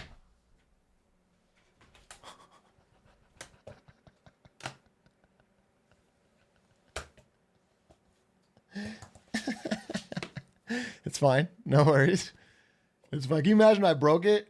No, it's fine. It's fine. It's not cracked. There's no damage. Just popped this magnetic keyboard off. Anyway, I can't show you what's on it because the battery is dead, unfortunately. But I try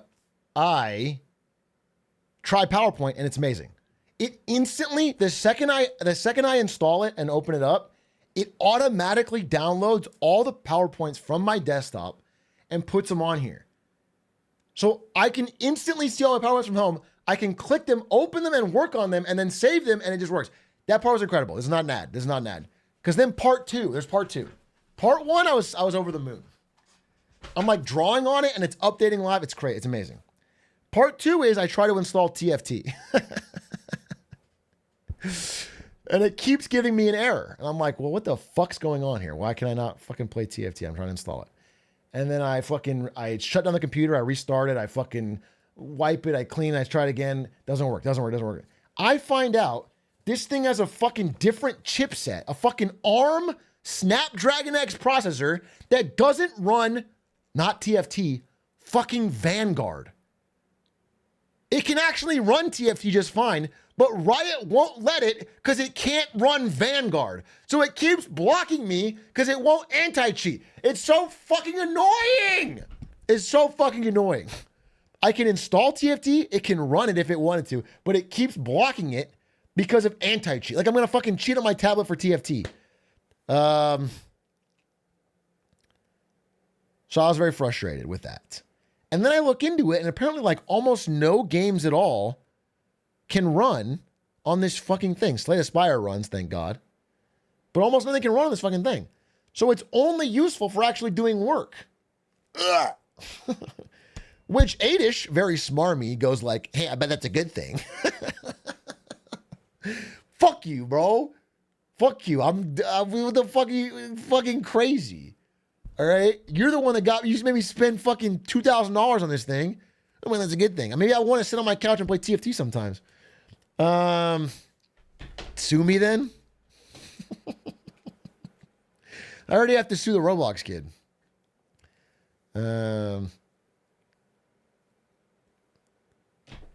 Just remote desktop.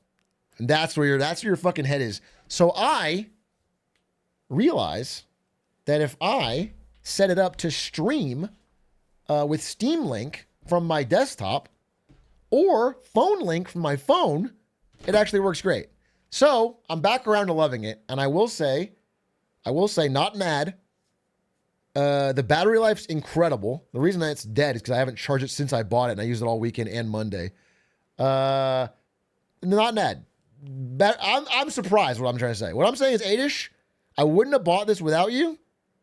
And I'm pretty happy with it. The fact that it plays Slay the Spire, Remote Links TFT, and is fucking... I mean, I would actually recommend not buying it for anyone who doesn't use PowerPoint. But it does crush PowerPoint. So now that I can play the games and it has PowerPoint, I fucking love it. So anyway, it's pretty cool. Thanks, Adish, for the help.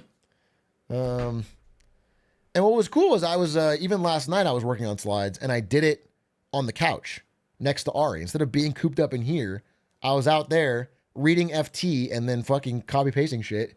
And I was next to her while she watched her show, and I was like, actually kind of cool. So yeah, kind of a wife guy. My wife.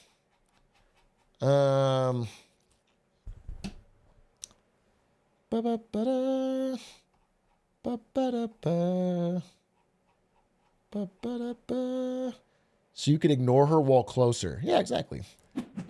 I think sometimes it's like just being in the same room. The presence is a present, you know? It's nice.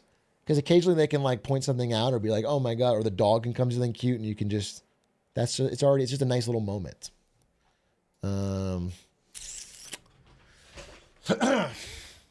Read Dr. Battle's chat. Okay, I will. Oh, before I do that, one more story from Genesis. You guys may know Evan Gao. Evan Gao is a man, first a boy, now a man, who showed up in front of my work at NVIDIA to film Reddit videos. This is Evan Gao. He's a nice guy, but my first introduction to him was him showing up in a maid outfit in front of NVIDIA and doing backflips, and then, you know, running around San Jose where I used to live and like doing pranks, Atrioc pranks. Anyway, Evan Gao over time has grown to become, I think, a friend. I think of him as a friend. I like Evan Gao. He's a really nice guy. His girlfriend and Ari are friends, and so it's nice. And at 2 a.m. on Friday night, I think we had just gotten back from, I don't know, the event or something. And I have this idea, and I just blind message Evan Gao, and I'm like, hey, do you want to play Magic tomorrow? Evan Gao is a degenerate, so he's up, and he goes, within 1 second, he goes, yes. He's not even at the event, by the way. He doesn't play Melee. He's not even at Genesis, but I know he lives in San Jose. And so I'm like, cool, I'll get you in. So I have 2 badges. I got a competitor badge and a VIP badge. Easy clap. And so I just sneak Evan Gao into the event, and he brings a box of cards, and we run a Magic event.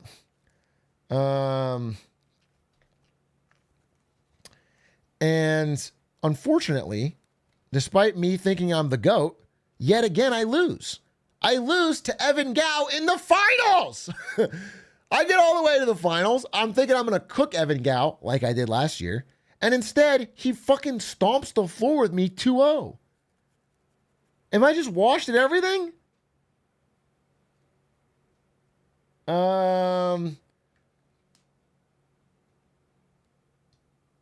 What decks? It was a Aether Drift draft.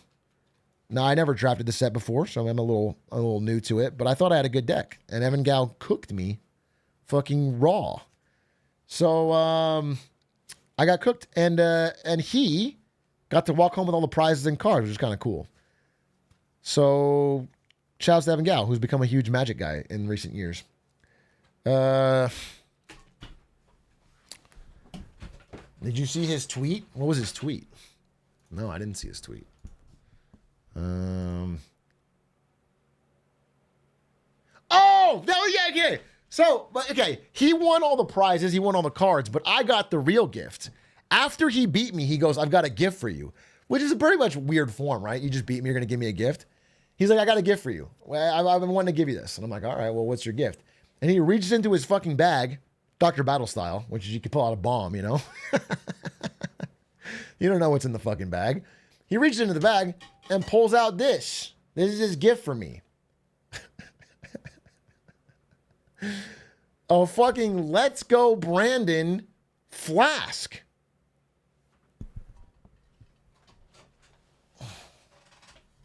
To show my patriotism. Which is rough. You know, I really laughed loud when he gave it to me, and I loved it. And I immediately filled it up with water. And I was walking around the event taking swigs, and I thought it was fucking hilarious.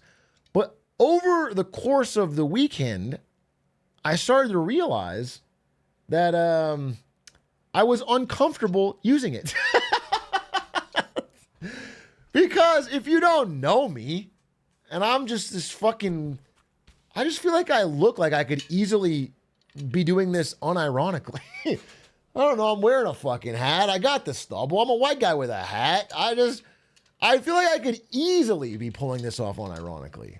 And like trying to fucking, and so, I ended up putting it away. But for a while, I thought it was hilarious. I thought it was so fun. You know, a little Let's Go Brandon.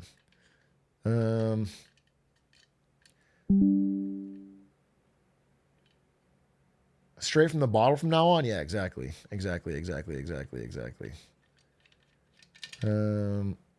New stream prop? Yeah, exactly. So I'm gonna do it on stream. Because I don't care what stream thinks of me.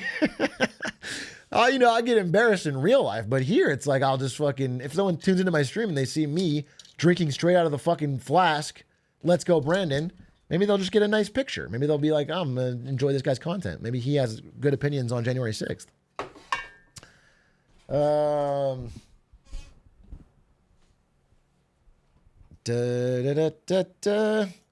Anyway, so he sent me this. This is a picture that he put in. I'm glad you enjoyed the gift. After beating my ass with a fucking Aiden Yard t-shirt. Oh, one more thing. Last thing I'll say. And I could be biased. I could be wrong. But I have to make a call out. I'm sorry I have to do it. This is important, and I need to say it. This is for the good of America.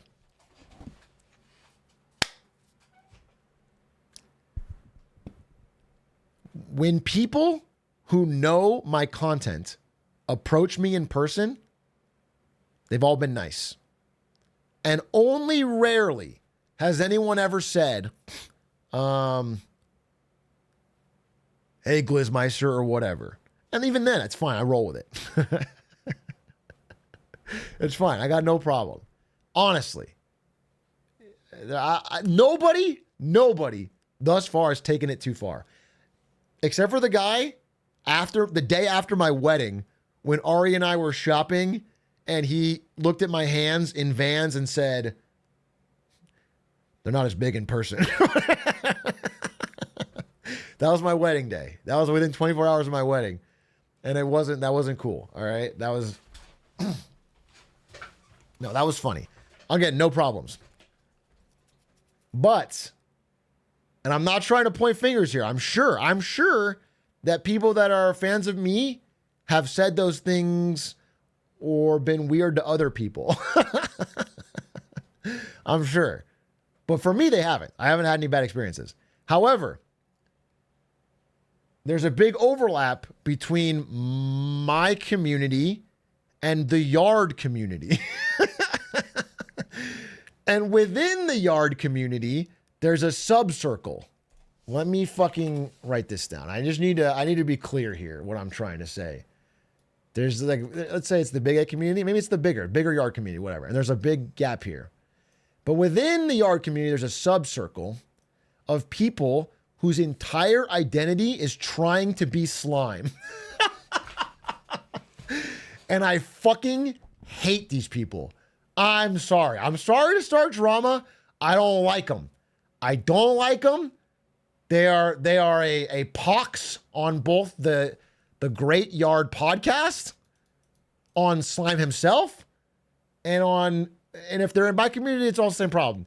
And I encountered a few of these people, and it was extremely cringe. It was extremely off-putting. And every word they said was bar for bar like a slime-ism. And they were acting inappropriately. So I'm not trying to start a witch hunt or anything, but if you are one of these people, if you're like, you love The Yard, that's great. It's a great podcast. I've watched many episodes of The Yard. I love all 4 of those guys.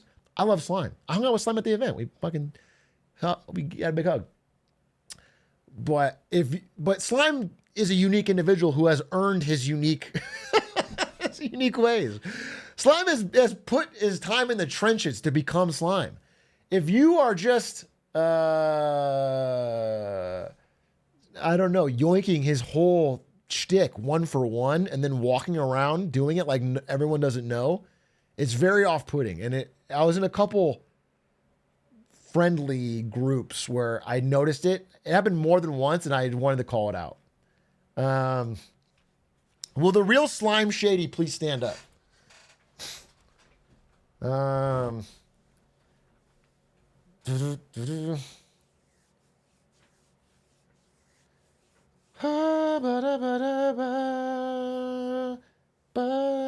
We need an example. I don't want to say an example because if I say something specific, I'll feel like I'm having fault with the action. And it's not, I don't want to say anything specific. And I also don't want the person who did it to feel, you have to remember it to feel bad. I think if you know you're doing it, you know you're doing it, right? That's what I'm saying. If you know you're doing it, if you are walking around and you're like, man, I really think everything I say is based on my estimation of what Slime would do from the Yard podcast, perhaps consider branching out. If you're going to watch the Yard all the time, just become an amalgamation of all 4.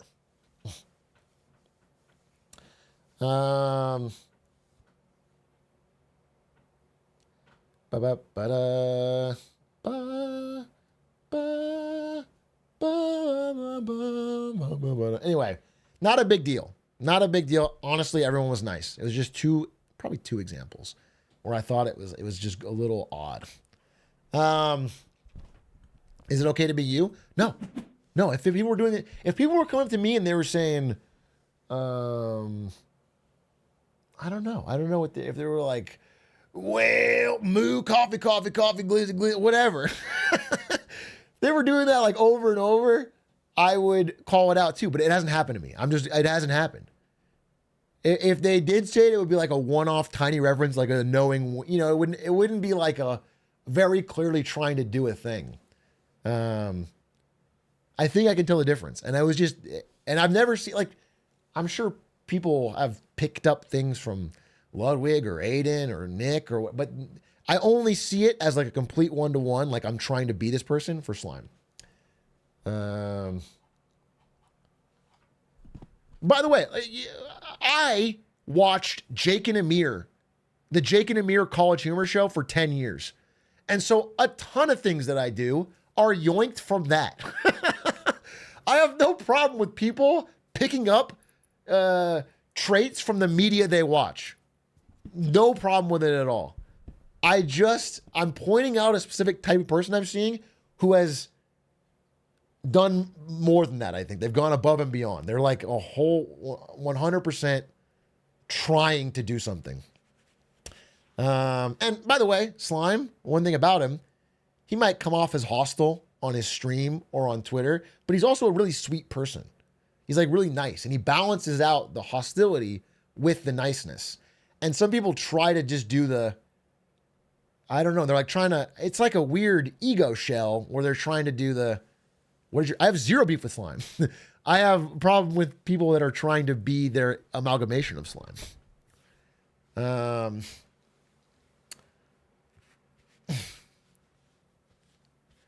Okay, what's a fake example? Can't do it. I don't want to do it.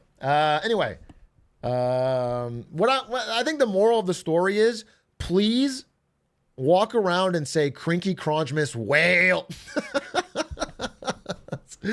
That's what I'm trying to say. If I could sum up the story, moral of the story is what I want you to do is to be like, well, this is cranktacular. Moo, I'm hungry. Well, I'm blurping. If that's how you talk, that's badass. And you're safe. Is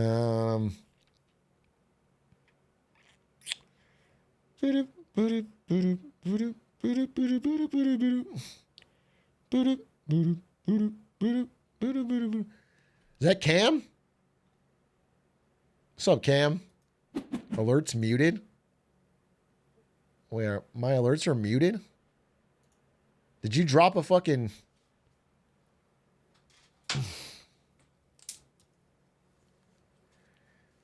Cam's the go. If you guys don't know Cam, Cameron in my chat, him and I have a real rivalry at basketball. Me and him are kind of like, we're the Shaq and Kobe of that shit out there every Sunday. And there's a real respect there of our equal skills. He's always, I probably one up him a little bit. He's always trying to like, you know, learn from what I'm doing, but we push each other in a way. Who's the Kobe?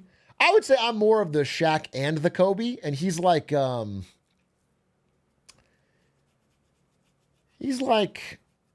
guy who's a big fan of those two players. He's like Rick Fox, yeah. He's like Rick Fox. He's no, I mean, Cam cooks me week in, week out. Cam is a much better basketball player than me. Unfortunately, but once the steroids kick in, I'm going to be a real problem on the court. I'll tell you that.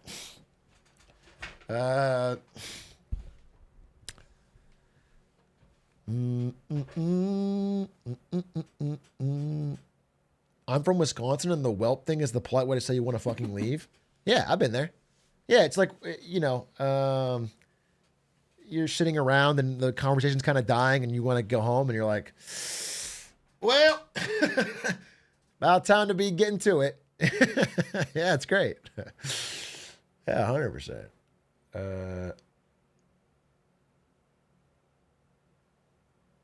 Well, about time to be in the old dusty trail.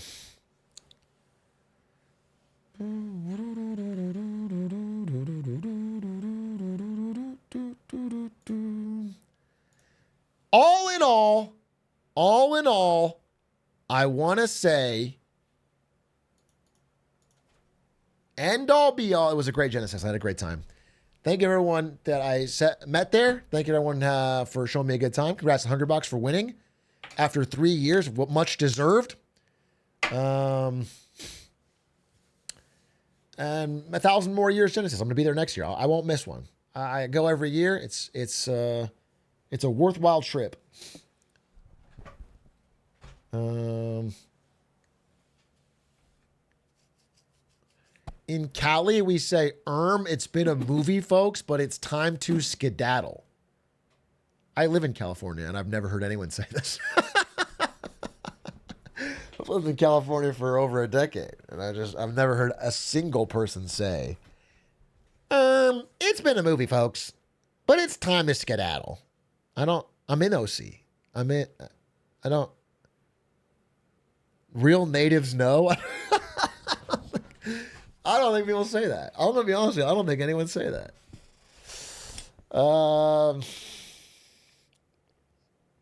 It's been a movie, folks, but it's time to skedaddle. You also spelled skedaddle so wrong. Skedaddle.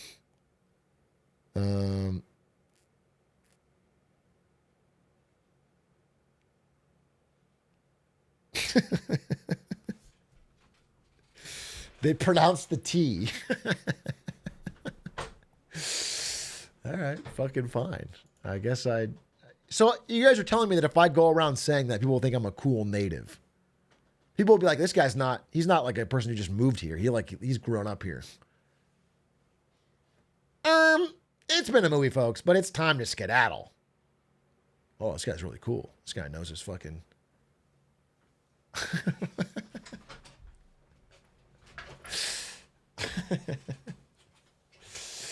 right. You got it. Fuck it. I'll do it. Any news on the... Wait. I learned how to pronounce this.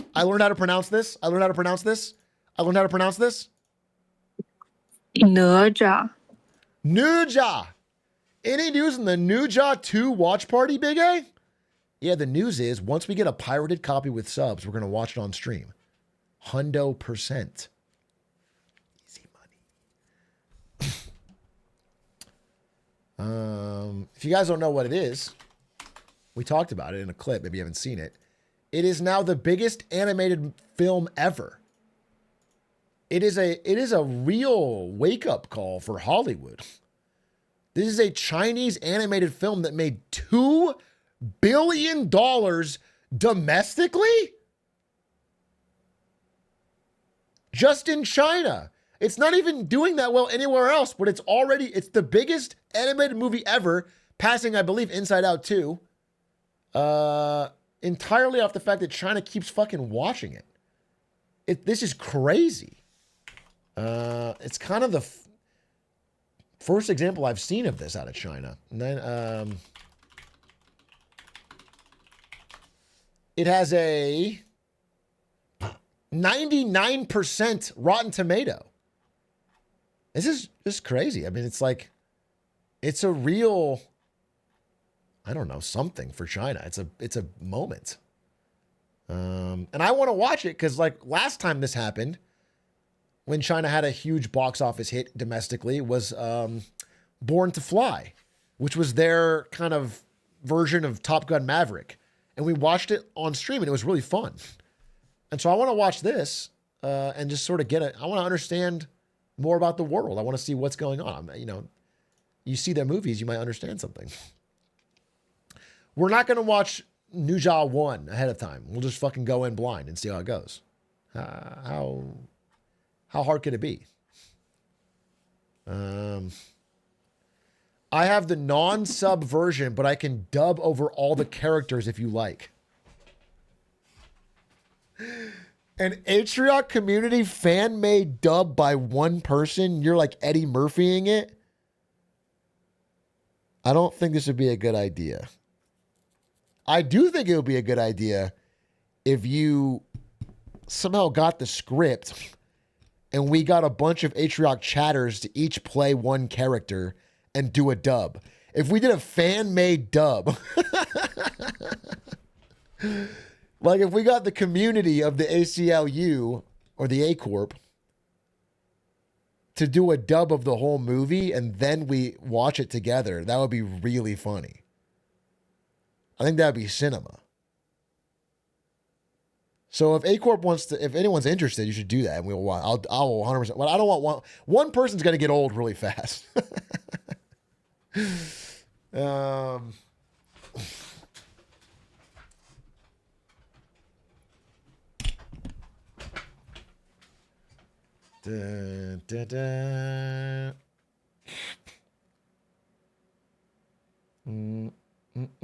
Anyway, we will watch it. We will watch it because I think it's good for people. I think more than any one article you read, I think the cultural divide could be bridged by just watching some media from that country.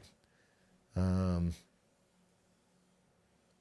think it would be good for you to watch, and it should be fun. It should be a fun movie. If it's doing this well, it's probably really fun. Probably a fun movie. So, cool.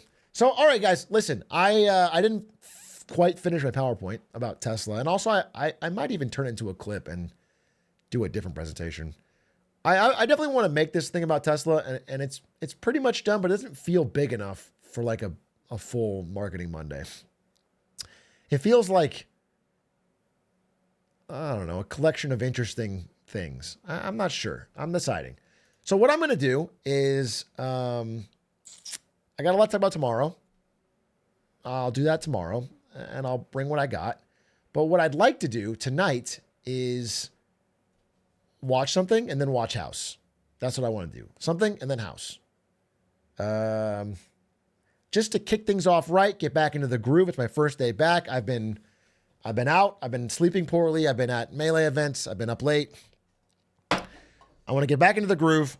It's very fun to see chat again. This is already a great day. I had a fun time. Is there a new summoning salt? Maybe. That seems pretty long though. Summoning salt? We did not finish house. We're in the final season. And I do want to watch the first ep of season 8 with chat and see how it goes. There's no new summoning salt. There's no new summoning salt. We already watched it. Ideally, I'd like to learn something and then we watch house so we feel like it's good. Oh, let's watch the video. It's not even about learning, but let's watch the Iron Pineapple video about Elden Ring Nightreign.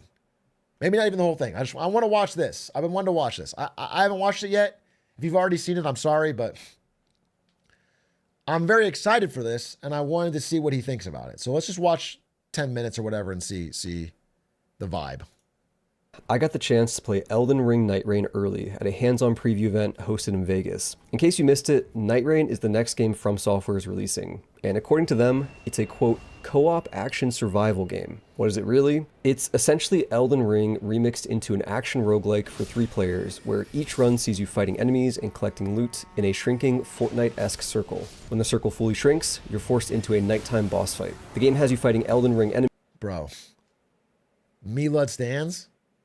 Me squeaks? Anyone? I mean, this could be fucking fun.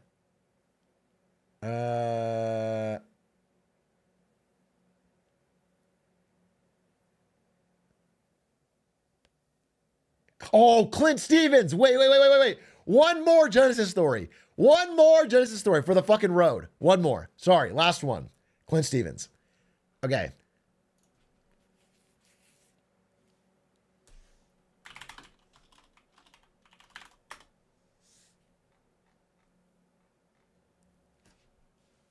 I'm sitting down in the top 8 at Genesis. And you guys have seen Rachel. Rachel's next to me. And we're talking about, I don't know, YouTubers or streamers or whatever. And I'm talking about how my favorite streamer is whatever. And she goes, "You're my favorite streamer." She's talking to me and Adish because she watches Big A. So she goes, "You're my favorite streamer." And then she pauses and goes, "Wait. Well, no. No, you're not. Clint Stevens is." And I go, he doesn't even fucking stream. And I'm mad. I'm like, bro, you've watched like every Big A clip. We're here. Clint Stevens is not your favorite streamer. It's fucking crazy. And I'm getting mogged. So I get mad and I text Clint. I open up Discord and I message this exact story to Clint. And he goes,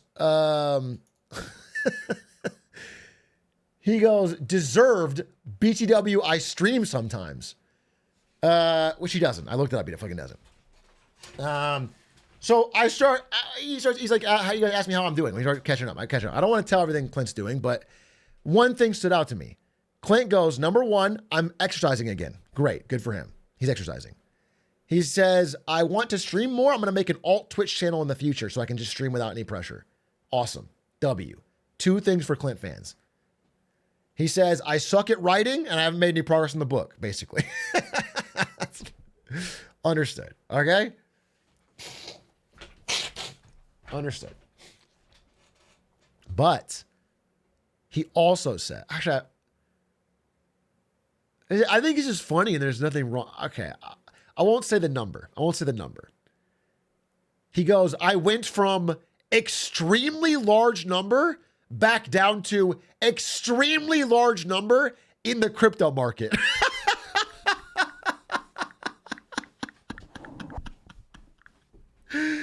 What? Clint, if this number is real, Clint Stevens is insanely wealthy in crypto. What the fuck? If this number is real, he's fucking...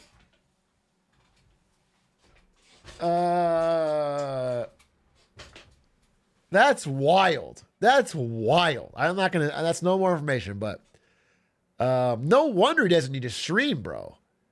Bro's a crypto savant. Then we talk about other stuff, but that's all I want to say. I just that my final Clint story is that Clint Stevens, the reason he doesn't stream is because he's fucking set for life on crypto, apparently. And I think he's the one behind the recent Argentina rug pull. I think if we pull the thread, Libra comes from Clint Stevens. He's been rug pulling behind the scenes. Trump coin? You think Trump knows about crypto? It's fucking Clint Stevens. So if you see Clint buy a crypto, run. Be careful. Be fucking careful. All right, back to this video. I want to pull that up. Enemies and bosses, but you'll also encounter bosses from past Dark Souls games occasionally too, like the Nameless King. If you make it to day 3, you get to fight one of the 8 Night Lord final bosses, and winning here equals a successful run. I was unfortunately not allowed to record my own footage at the event, but I was given 17 minutes of B-roll showcasing a good chunk of the experience. Now, I do have a lot of opinions about my time playing the game, but first let's go over all the footage in sequential order, as I think it paints a pretty clear picture of what to expect from the gameplay loop. I'll interject with my thoughts along the way, and save some of my bigger opinions and critiques for the end. Each run begins with a short cutscene of your chosen Nightfarers walking toward a cliff before running to catch a lift from a spectral hawk. There will be 8 characters to choose from in the full game, but there are only 4 in the demo, and I'll talk about what each one can do as they appear. Next, you're thrust into the game with an aerial view of the map as you glide down on your hawk, kind of like a Fortnite glider, though... Pause. I missed something. Can you sum it up in one sentence? Hawk Tua, spit on that thing. Hawk Tua, Hawk Tua. Where are we dropping, boys? Fortnite, Hawk Tua. Hawk Tua, Hawk Tua. Fortnite again. Hawk Tua, Hawk Tua. Hawk Tua, I think. Hawk Tua, Fortnite. Hawk Tua. Thanks, chat. You've distilled it. Okay. So, start of each run. Okay, I'll figure it out. But you don't have control over where you get to land. The game forces you to drop off in the spot it's chosen near the edge of the map. It's pretty odd that you can't choose where to land or influence the flight of the bird, because I think it'd be pretty fun to have more agency over where to start. But hey, that's just me. Also, the text Day 1 pops up on the screen because, you guessed it, it's Day 1. As I already mentioned, the game is split into 3 days, where you explore during the day and fight a boss at night. Each day is somewhere between 10 to 15 minutes long. I didn't time it, but I'm pretty sure it's within that range. Upon landing, you have a few different choices on where to go, but these players chose to go after the nearest enemy camp, something my group often did as well. This also gives us our first look at Wilder, so you the Strength Dexterity Knight, and his grapple hook ability. As you can see, it pulls small enemies closer, but when used on... So, okay. As my understanding is, it's Fortnite drop-in. You don't pick where you go. You land, you fight, you loot, you get strong. At the end of the day, you fight a boss. And you're trying to make it through all 3 nights? Am I... larger ones, Wilders launch toward them instead. Each character has one unique ability like this that's on a short cooldown. There's normally a big icon at the bottom of the screen that displays the ability and lets you know when it's available to use. Also, this is pointing out the obvious, but it's worth mentioning. This combat is literally Elden Ring. Like the animations, the enemies you're fighting, this is Elden Ring. Ultimately, this makes Nightreign feel like an ambitious fan mod for Elden Ring as opposed to a standalone product. And I don't mean that necessarily as a bad thing, but I do feel compelled to point this out because it's pretty core to the experience. After clearing the camp, the group runs toward the nearest site of grace. Can I ask you a question? In Elden Ring, my understanding is when you play multiplayer, there's a bit of lag. You know, it's not super, you know, in combat, like in duels and stuff, it's not super duper fluid. Is that going to be a problem with 3 people trying to...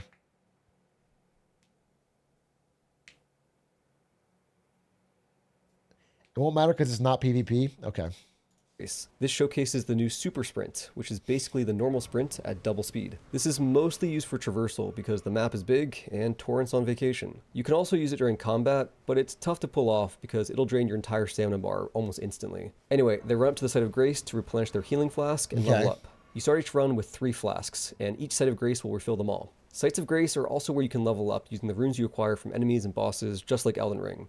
However, unlike Elden Ring, there isn't a way to pick and choose stats. Instead, you just click the big level up button, and you'll simply be stronger with extra damage, health, and FP. I'm a little mixed on this, as I think it's a missed opportunity to provide the player with a choice on how to build their character, but it does fit the theme of the game with them wanting to keep things quick and streamlined. So maybe it's for the best. Regardless, leveling up is important, as the boost in damage from level 1 to level 2 is quite noticeable. More damage means enemies die faster, and in this game, speed is everything. Next, we see the player attack a group of demi-humans, and they do this by throwing a firebomb. So yes, consumables such as firebombs are a thing in Nightreign, and you begin each run with 4 inventory slots to hold different types of consumables. You can also see that the player broke some glowing crates, which dropped additional consumables for them to pick up. Between your inventory being very limited...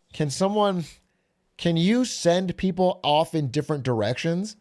Like if we're trying to maximize our farming, can I go kill the fucking one boss and Squeaks kill someone else? Oh, yes? Okay, that's pretty fucking cool. That's pretty fucking cool. Limited and finding plenty of extra consumables, you're heavily encouraged to use these whenever you have a chance. After this, the group encounters a golem, and I believe it counts as a mini-boss. Mini-bosses are scattered across the map, and you'll know you're fighting one because a boss health bar will appear at the bottom of the screen. Upon defeat, the mini-boss will drop a purple soul, and this rewards each player with the choice between 3 upgrades, ranging from a new weapon to a permanent passive boost. Okay, I said this on stream already, but the reason I love roguelikes is because I love gambling. And the reason I love gambling is because my brain lights up when I get 3 options and one of them is good. I think the greatest innovation in gaming in the last 30 years is 3 options popping up where one of them is good. My brain I feel like a genius. I read 3 things. If it was 2, I would feel stupid. I'm like, all right, that's obvious. But when it's 3, I go, oh, I'm smart by picking this one. I feel like I'm the fucking smartest gamer alive because I can read and go, that one is good for my build, and I click it. Type shit. Each player with the choice between 3 upgrades. Yeah, if it was 4, it would be too hard, too much reading. But 3 is perfect. 3 is brilliant, and that's why every single game will now have 3 choices popping up eventually.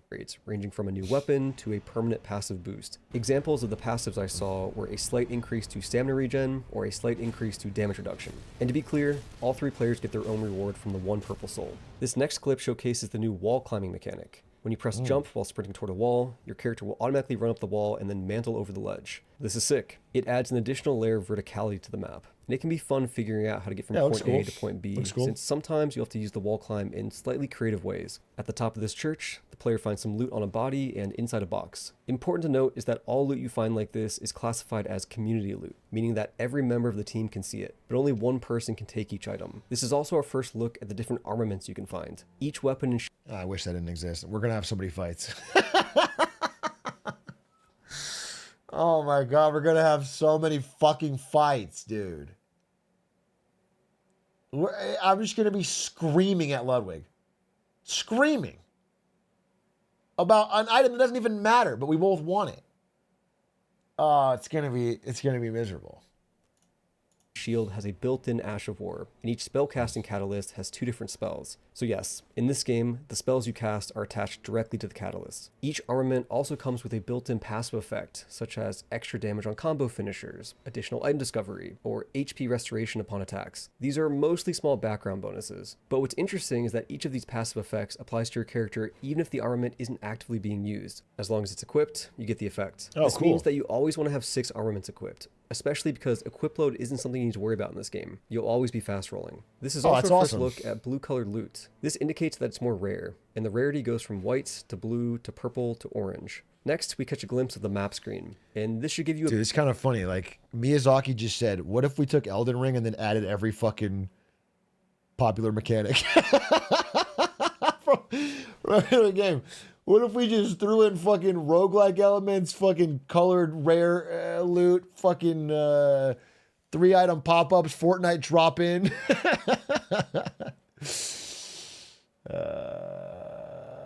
Miyazaki's not involved in this? I see. A better idea of the scope of each run. The map itself is an island, and on the edge, you can see the Fortnite circle closing in. Just like Fortnite, instead of constantly getting smaller, there are intervals where it doesn't move at all. I won't go over all the icons on the map, but basically, these show you where most of the points of interest are, like enemy camps or fortresses. I think this is pretty fucking cool, honestly. Yeah, has there ever been a game like this where it plays like a multiplayer game, but it's all PvE. Is there a game like this? I can't.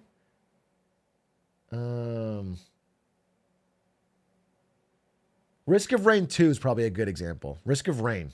Risk of Rain is very similar to this. Raven's Watch, exactly this? Okay. Well, it seems like a really cool idea. Because I think the idea of like time limit hunting for loot. Yeah, it's very Risk of Rain, actually. Yeah, but I think that's awesome. I think that's really fucking cool. And honestly, Risk of Rain, I loved everything about it, but the graphics and combat, which I felt were kind of like not drawing me in. And this is way cooler. So it's kind I mean, like a skill-based Souls combat is like sick. You can then pin on the map where you want to go, which is useful because the other players will be able to see your pin and know where you're going. Also worth noting is that some things are hidden on the map, so it's possible you'll find something good even if it's not marked from the start. Between this and the marked points of interest, you probably won't have time to do everything, so you have to make quick decisions on where to go and what to skip. Next, we see Wilder use his grapple hook to get a little extra speed when running around. It's tough to see here, but this use case is also relevant during fights. Instead of grappling the boss, it might be worth grappling the ground to reposition. We then see Wilder take on another mini-boss, the Leonine Misbegotten, and he initiates the fight with a big fire explosion. This is Wilder's ultimate ability, so unlike the grapple hook, you have which is ultimates? cooldown, it's usually a minute or two between uses of the ultimate, and I believe dealing damage increases the speed it fills up. Wilder then lands a critical hit, and this is a good time to point out that some of the weapon animations have been changed. So the Greatsword moveset, for example, is a bit different. It feels a little faster and more aggressive, which is well suited for the faster pace of Nightreign. This fight also gives us a look at Wilder's unique passive ability, something each character has. Once per run, you can cheat death. The first time you get hit by an attack that would kill you, there's a flash of white followed by a quick dodge. The first time it happened, I thought it was some sort of perfect block, but no, it's Wilder surviving an attack he shouldn't have. Finally, Wilder's group shows up. But, oh no, one of his teammates goes down. So in Nightreign, instead of dying immediately, you enter a down state where you can crawl around. Not to keep bringing up Fortnite, but it's like Fortnite. However, unlike Fortnite, to revive your teammate, you actually want to attack them. After dealing enough damage, they pop right back up. The HUD for reviving looks something like this in-game. A ring split into 3 equal sections above your ally's head. That's interesting. Fortnite, but you hurt your downed. Okay, cool. We like Fortnite. We like Fortnite. Fuck yeah, dude. This is a Poggy. I mean, this looks good. This looks fun. This ring represents how much damage you need to deal to bring your friend back. The first time they go down, only one section needs to be depleted, but each subsequent death adds another section, so it gets tougher and tougher to keep reviving. I think this may reset if you don't get down for a while though. You have 15 seconds to get revived, and if your friends fail to get you, you'll lose a level and respawn at the last set of grace. Feels like a lazy way to not add a res animation. Maybe, but also it seems more fun. I feel like reviving, like sitting there and doing revive animation is always not as fun as like, because it adds like, some unique tricks. Instead of just going up and pressing X or whatever, like what if I'm over here and I can shoot a fireball to wake my teammate up? That's kind of cool. That adds like a little bit of tactics to it.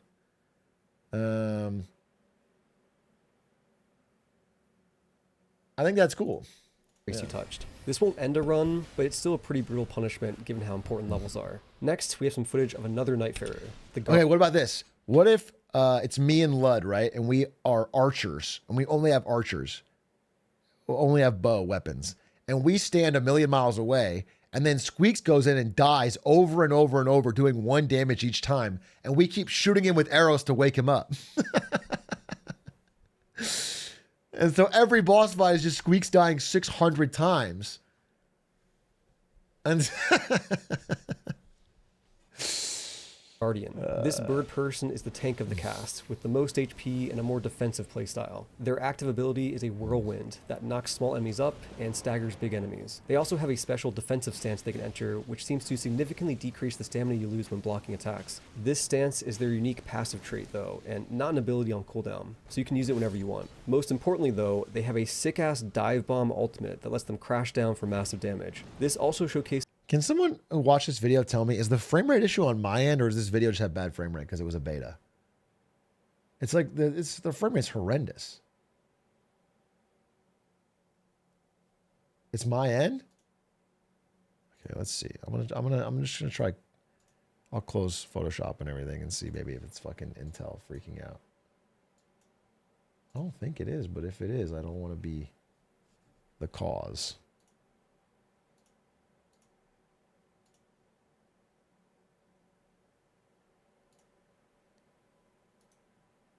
Okay. Let's try now. Fucking Intel, dude. This is one of the best things about the revive mechanic. You can simultaneously hit enemies while reviving your teammates, and the dive bomb is probably the best example of why that's useful. They don't show it here, but if you keep holding down the ultimate button after landing your dive bomb, you remain crouched down with your weapon in the ground, and this provides a defensive buff to yourself. What's up, Jimmy? Jimmy, we're playing Magic. I'm kind of a god now. Jimmy, I want you to know that I'm kind of like that dude when it comes to Magic, all right? I tap lands. All right, I tap lands. My creatures are vigilant. Shit's looking good when it comes to my magic abilities. I would like to. We have been searching for you. No, you have not been searching for me, Jimmy. I would love to. Next thing you go to, please. I'm not even kidding, Jimmy. Please message me. Next draft you go to, I will be there. If I have to fucking. I would love to play. I've actually played Aether Drift at Genesis, and I love it. It's fucking sick. The legends have foretold of 1A larger than the rest. Oh, you're making fun of me. Jimmy, I'm actually pretty good. All right. Okay. Don't beat around the bush here. Okay. I'm gonna fucking. I'm gonna bring my A game. What format? Aether Drift. Should be fun. All right, let me watch this.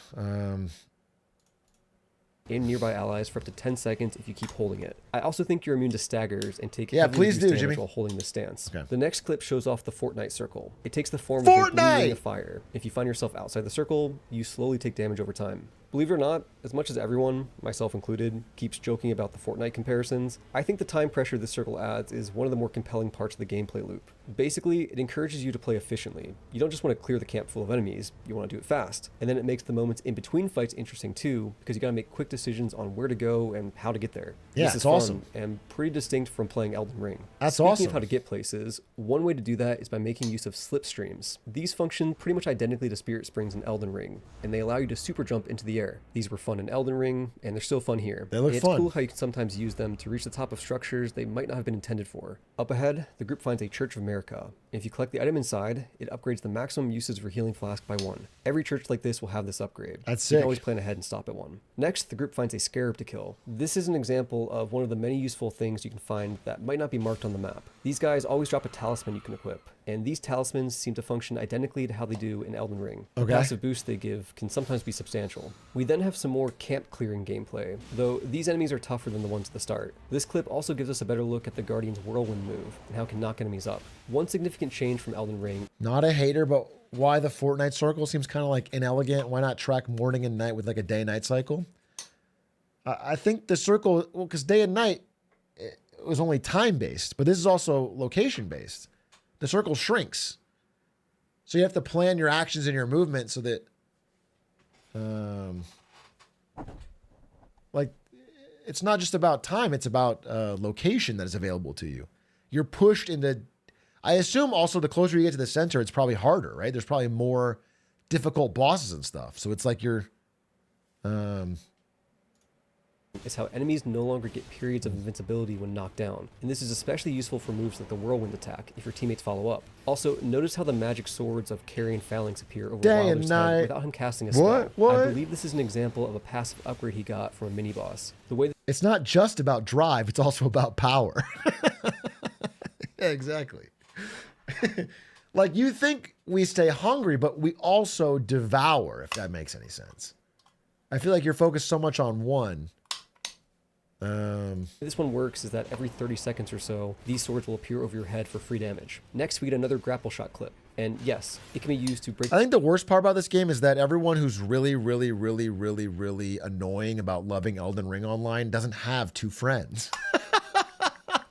Why would they make a game for Elden Ring fans that have two friends? What a disaster. What a fucking disaster, dude. You can solo queue with randos? Yeah, that sounds fun. Sounds like a real good time to solo queue with randos in fucking Elden Ring Nightreign. I'm sure they're not going to fucking steal all the loot, spam finger butthole, run off, try to solo every boss. That's going to be fucking awesome. You can play one player? Actually, that sounds pretty sick. One player challenge mode sounds pretty fun. Dude, it would be really fun to like speed run. Watch some goat gamers try to... using a shield. The group then finds an underground passage leading to a treasure room, and this gives us another look at the loot system. Once again, this is community loot, and the players must share. You can also see that there are level requirements attached to weapons. Blue is level 3, purple is level 9, and orange is level 12. I like that it breaks up e-dating couples and forces a third wheel. I think it's because Miyazaki, who designed this game from the ground up himself, is a huge fan of polyamory. And is trying to create more thruples. I think that's his goal. He wants e-polycules, yeah. I think that, yeah, he saw the movie Challengers and said, I want to make a video game like that.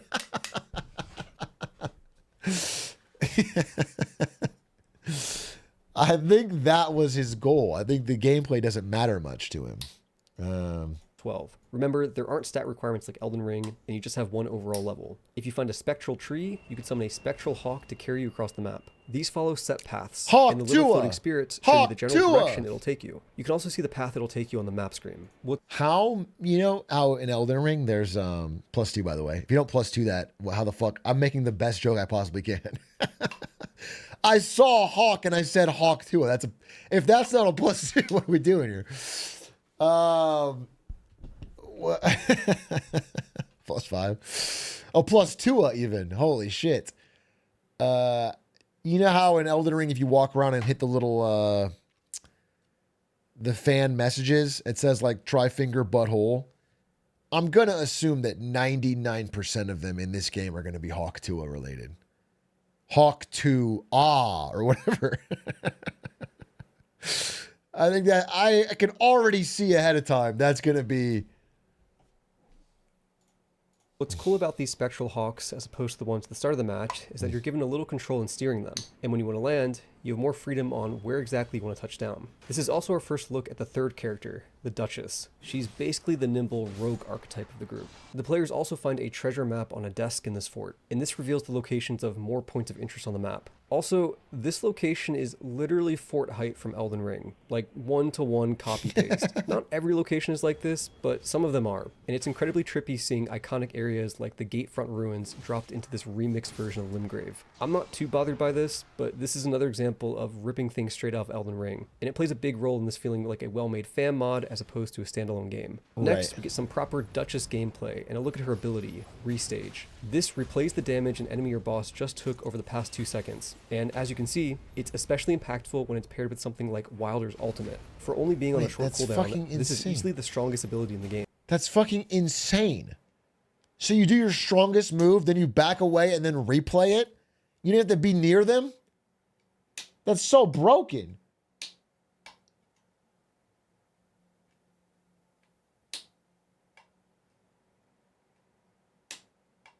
It replays all damage? That's so broken. It's also a great example of co-op synergy and interactivity that usually isn't present in other FromSoft games. This clip also shows an important change to critical hits. In Elden Ring, bosses and enemies are immune to damage from teammates for the duration of someone landing a... It wasn't as broken as he said. I played a lot of Duchess. Fucking Duchess players already trying to avoid nerfs. Fucking Duchess mains in my chat already trying to fucking get on the forums and the fucking... You can save it for the fucking judge, dude. Save it for the stats when we have fucking 98% Duchess pick rate. Critical hit. But in Nightreign, that's no longer restriction. However, I think bosses might take reduced damage from other hits during this window, so that's not too overpowered. One last thing to note about this clip, the Duchess's passive gives her a unique quick-step Bloodborne dodge that's noticeably faster than the other dodges. She also gets a cool little backflip if you dodge backwards twice. Check out this dagger moveset, by the way. This is much different than Elden Ring and way faster. Definitely a fan of this change, and I can vouch that it feels great to use. Next, we get to see the Duchess's ultimate, which applies invisibility to herself and the rest of the group. This is obviously useful when sneaking up on enemies, but I also found it useful even in the middle of a boss fight, because attacking doesn't seem to break stealth. You can still get hit, but yeah, it has its uses. Finally, we get to see the fourth character. Attacking Recluse, doesn't break stealth? AKA the Spellcaster Witch. Big fan of her design, by the way. And I already know this is going to be Zully's main. Like any good spellcaster, the first thing she does is jump off a cliff. And this demonstrates another cool change to Nightreign. No fall damage. The group then approaches an Everjail. To open it up, you'd find a stone sword key and then use it on the nearby stone imps. This then unlocks the boss fight. Next, we'd a look at the Recluse's unique ability, Magic Cocktail. And it's probably the coolest ability in the game, but it's weirdly complicated, so buckle up for a long explanation. Okay. So when you hit an enemy with a spell, they get marked by the corresponding element. The 4 elements are Magic, Fire, Lightning, and Holy. And in this clip, the enemy gets marked with Magic. Then, when you use her ability, it sucks out the elemental mark. In addition to restoring FP, this also fills in one of the 3 circles on the ability icon with the element you just sucked up. Okay. You do this 2 more times until all 3 circles are filled up, at which point using it a 4th time will expend the elemental icons and cast a special spell. Now here's the crazy part. The Magic Cocktail spell is unique and depends on the combination of elements you absorbed. So like, Magic, Magic, Magic is different than Magic, Magic, Fire is different than Magic, Fire, Lightning. Right. Since there are 4 different elements, this results in 14 different potential spells you can cast baked into just one ability. And you kind of have to remember them because they have different ranges and uses. Hell, some of them don't even deal damage. Fire, Fire, Holy, for example, creates a healing aura for yourself and nearby teammates. But the fun doesn't end there. Not only can you suck elemental marks out of enemies from the spells you cast, you can also suck them out of elemental damage your teammates deal. For example, here Wilder uses a fire attack. This is way from applies to League of Legends. And the Recluse is able to suck the fire right out. And guess what? The damage your teammates take also counts. So if a teammate gets hit by a fire attack, you can lock onto them and suck it out the same way you would for an enemy. So yeah, this kind of kicks ass. And it's super... There's got to be a better term than suck it out every time. I don't want to suck the boss and suck my teammates to get the elemental energy. There's got... absorb it or something. You know what I'm saying?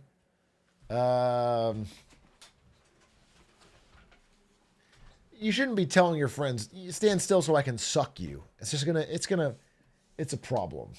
Fun seeing a needlessly complex move put into a game like this. The Recluse also has a pretty useful ultimate. It's called Song of the Blood Soul, and it marks all nearby enemies with a blood icon. Hitting a marked enemy will restore HP and FP, and your teammates can hit them too for the same effect. Lastly, the Recluse has a unique dodge animation where she floats around. I like how elegant it is, and I feel like it perfectly fits her design. Next up, we see the group running through some mines, and shout out to FromSoft for sending us all this hand-picked footage, yet leaving in a T-posing miner. No hate. Genuinely funny that slipped through. Anyway, yeah, you can find mines like this during runs, but when I was playing, I felt like these were too out of the way to be worth it given the time pressure. Plus, I didn't find anything super useful inside. Maybe they'll change though, they need maybe I missed good loot to We then get a look at a camp full of flame chariots. When I was playing with my group, we made the mistake of heading to this camp at the very start. This is not a level 1 area. These guys are tough. If only there was a way to reach the weak spot on the top of their head. Oh wait, you can use the new wall climbing ability to jump up and hit it for free. I wish I was aware of this during my play session, but hey, now we both know. Next, we see the group take on a dragon boss fight. Oh, Not much to say here, as we've seen most of this stuff already, but pay attention to the time of day. As it slowly changes to nighttime, that's your cue that you should start wrapping up whatever you're doing, because the circle begins to rapidly shrink at this point. You can see the circle closing in as they finish off the dragon. From here, what you want to do is look for the floating golden tree in the sky, as that's the point where the circle will close in. Eventually, the Ring of Fire reaches its smallest size, and essentially forms an arena. This is where you'll fight the first major boss. Before the boss fight, a small group of enemies will spawn in. This serves as both a warm-up for the fight and a teaser for which boss you're about to see. In this case, it's a pack of demi-humans. So fittingly, the boss fight is... Is the boss random every time? It's like, or it's like from a pool, but it's like randomized? Yes, that's cool. A demi-human queen and a demi-human swordsman. Something... Can we move on? No, I'm fucking interested. I'll end the video when I've learned enough. Shithead. I appreciate about Nightreign is that these fights seem specifically designed for multiplayer, something we don't typically see in FromSoft games. In this case, it's due to there being 2 bosses at once, but I also encountered other bosses that are better examples of this. One of those bosses was the Centipede Demon from Dark Souls 1. During the fight, you can chop off its centipede limbs, but this forms an additional hazard as the severed limb keeps fighting. This is perfect for a group battle. Also, in case you're curious, its moveset seemed to modify from Dark Souls, so it wasn't like FromSoft just ported the boss into Elden Ring without making changes. I don't know exactly what those changes were, but I could tell that it felt different than Dark Souls. Another modified nighttime boss we encountered was Morgott. He was mostly similar to his appearance in Elden Ring, but he had a few new moves, including this insane AoE blood slash that would hit the whole group and nearly one-shot us. He also had new dagger throwing combos, and just seemed more aggressive overall. If FromSoft is going to rely on reusing bosses, I appreciate that these changes make it feel new-ish and suited for co-op. It's a shame they didn't seem to make any meaningful changes to the demi-human boss fight, but oh well. Anyway, after completing the fight, you get the message Night Repulsed. The boss also drops a purple soul, and upon interacting with it, you get a choice between 3 different upgrades for your character. This is basically how it works when killing mini-bosses too, but the upgrade from this main boss is more substantial. Sometimes these upgrades operate purely in the background, like extra spell duration, but my group occasionally encountered some more interesting upgrades. One time, one of my teammates got an upgrade that created lightning bolts whenever he dodged. Another one he found cast fireballs whenever he walked. And I do mean walk. Oh, that's fucking awesome. Slightly tilting the left stick was the only way to trigger it. While the walking one wasn't super useful, both of these upgrades were cool because they weren't just background percentage buffs to stats. They were noticeable abilities that had the potential to shift our playstyle. Yeah, you could make a custom build. At least a little bit. After everyone chooses an upgrade, fog rolls in and the ring of fire fully recedes. From there, day 2 begins. It's also cool because you can't play the same way every time because you might not roll the right upgrades to make it good enough. You know, you might, like if you're trying to hardcore spam one thing, yeah, that's great. It's like TFT. And you get to continue exploring the map to get stronger before night 2. Worth noting is that enemies and bosses defeated during day 1 don't respawn, so it's a good idea to keep track of where you've already been. So yeah, the gameplay loop you've seen repeats for day 2, and if you survive the night 2 boss, you're immediately taken to the Night Lord on day 3. As such, day 3 consists of just this boss fight with no exploration phase. You progress to day 3 by walking along a pathway to a door that reminds me a lot of the area and door at the end of Shadow of the Erdtree. The Night Lord of the demo was Gladius, a 3-headed dog monster that swings around a giant sword on a chain. This guy is no joke. Also, for those of you who haven't played all the Soulsborne games, this is in fact the first boss that's completely unique to Nightreign, and I suspect the other Night Lords will be completely new as well. This guy also has a pretty devastating grab attack, so I recommend not getting hit by it. During the fight, one of Wilder's teammates goes down, and here they showcase the ability to revive teammates with ranged weapons like bows. This is surprisingly useful, and it might be worth holding on to your ranged weapon just for situations like this. Speaking of ranged weapons, you don't have to worry about ammo in this game. It's unlimited. Around the halfway point, the boss explodes into 3 fireballs, and then reforms as 3 separate dogs. This is probably the toughest part of the fight, and I think the best strategy is to try to take on each of them one by one. When I talked to Vadi after the event, he told me he just ran away until they reformed into one body, so that might be an even better strat, even if it's boring. Either way, this is Nightraign's best. That is boring. You should... example so far of a boss designed for 3 people, and I hope the rest of the Night Lords have similar co-op mechanics. And then win or lose, that's the end of the run. Okay, that's all the footage I got, but there are still a few things they didn't include footage of. Okay, I mean, that's all I wanted to see. You know, the rest of it I can figure out when I play. It looks fun. You know, it's not, I don't know, it looks fun. It seems like a really fun, cool idea. It's like a mix of things I like.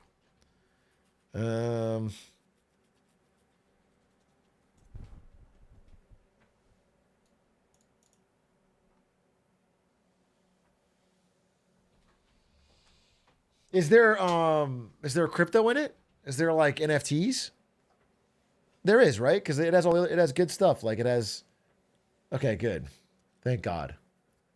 As long as there's gacha mechanics, crypto, and NFTs, I'm happy. Elden coin. Yeah, can I like earn money in the game? Can I like play to earn? The reason I play video games is to earn money. That's why I'm trying to. I guess as a streamer, like it's not a good joke because I do that sometimes.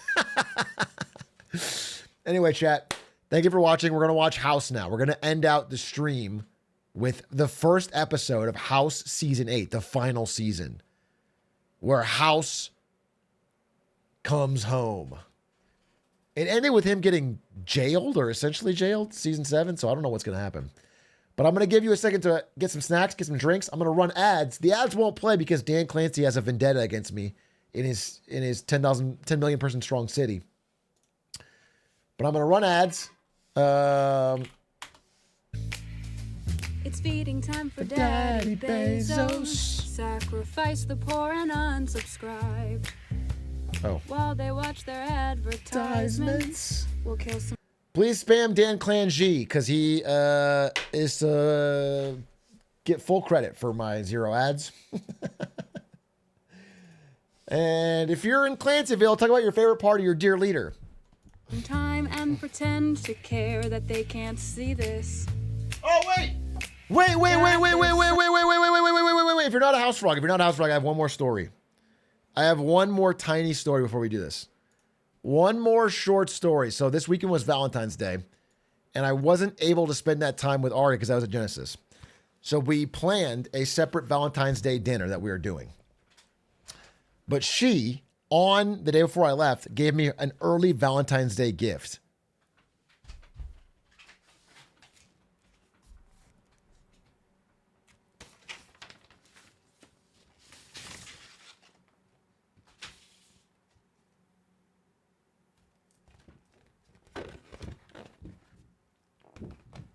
Giant card so your giant glizzy hands can hold. Love you, dong, Ari. You guys have ruined every aspect of my... The final holdout, my wife, is making Glizzy Joe. There's nobody left. I have nobody left in my life. My fucking old teacher, my old boss, everybody I've ever known has now made a Glizzy joke or a fucking coffee cow joke or a...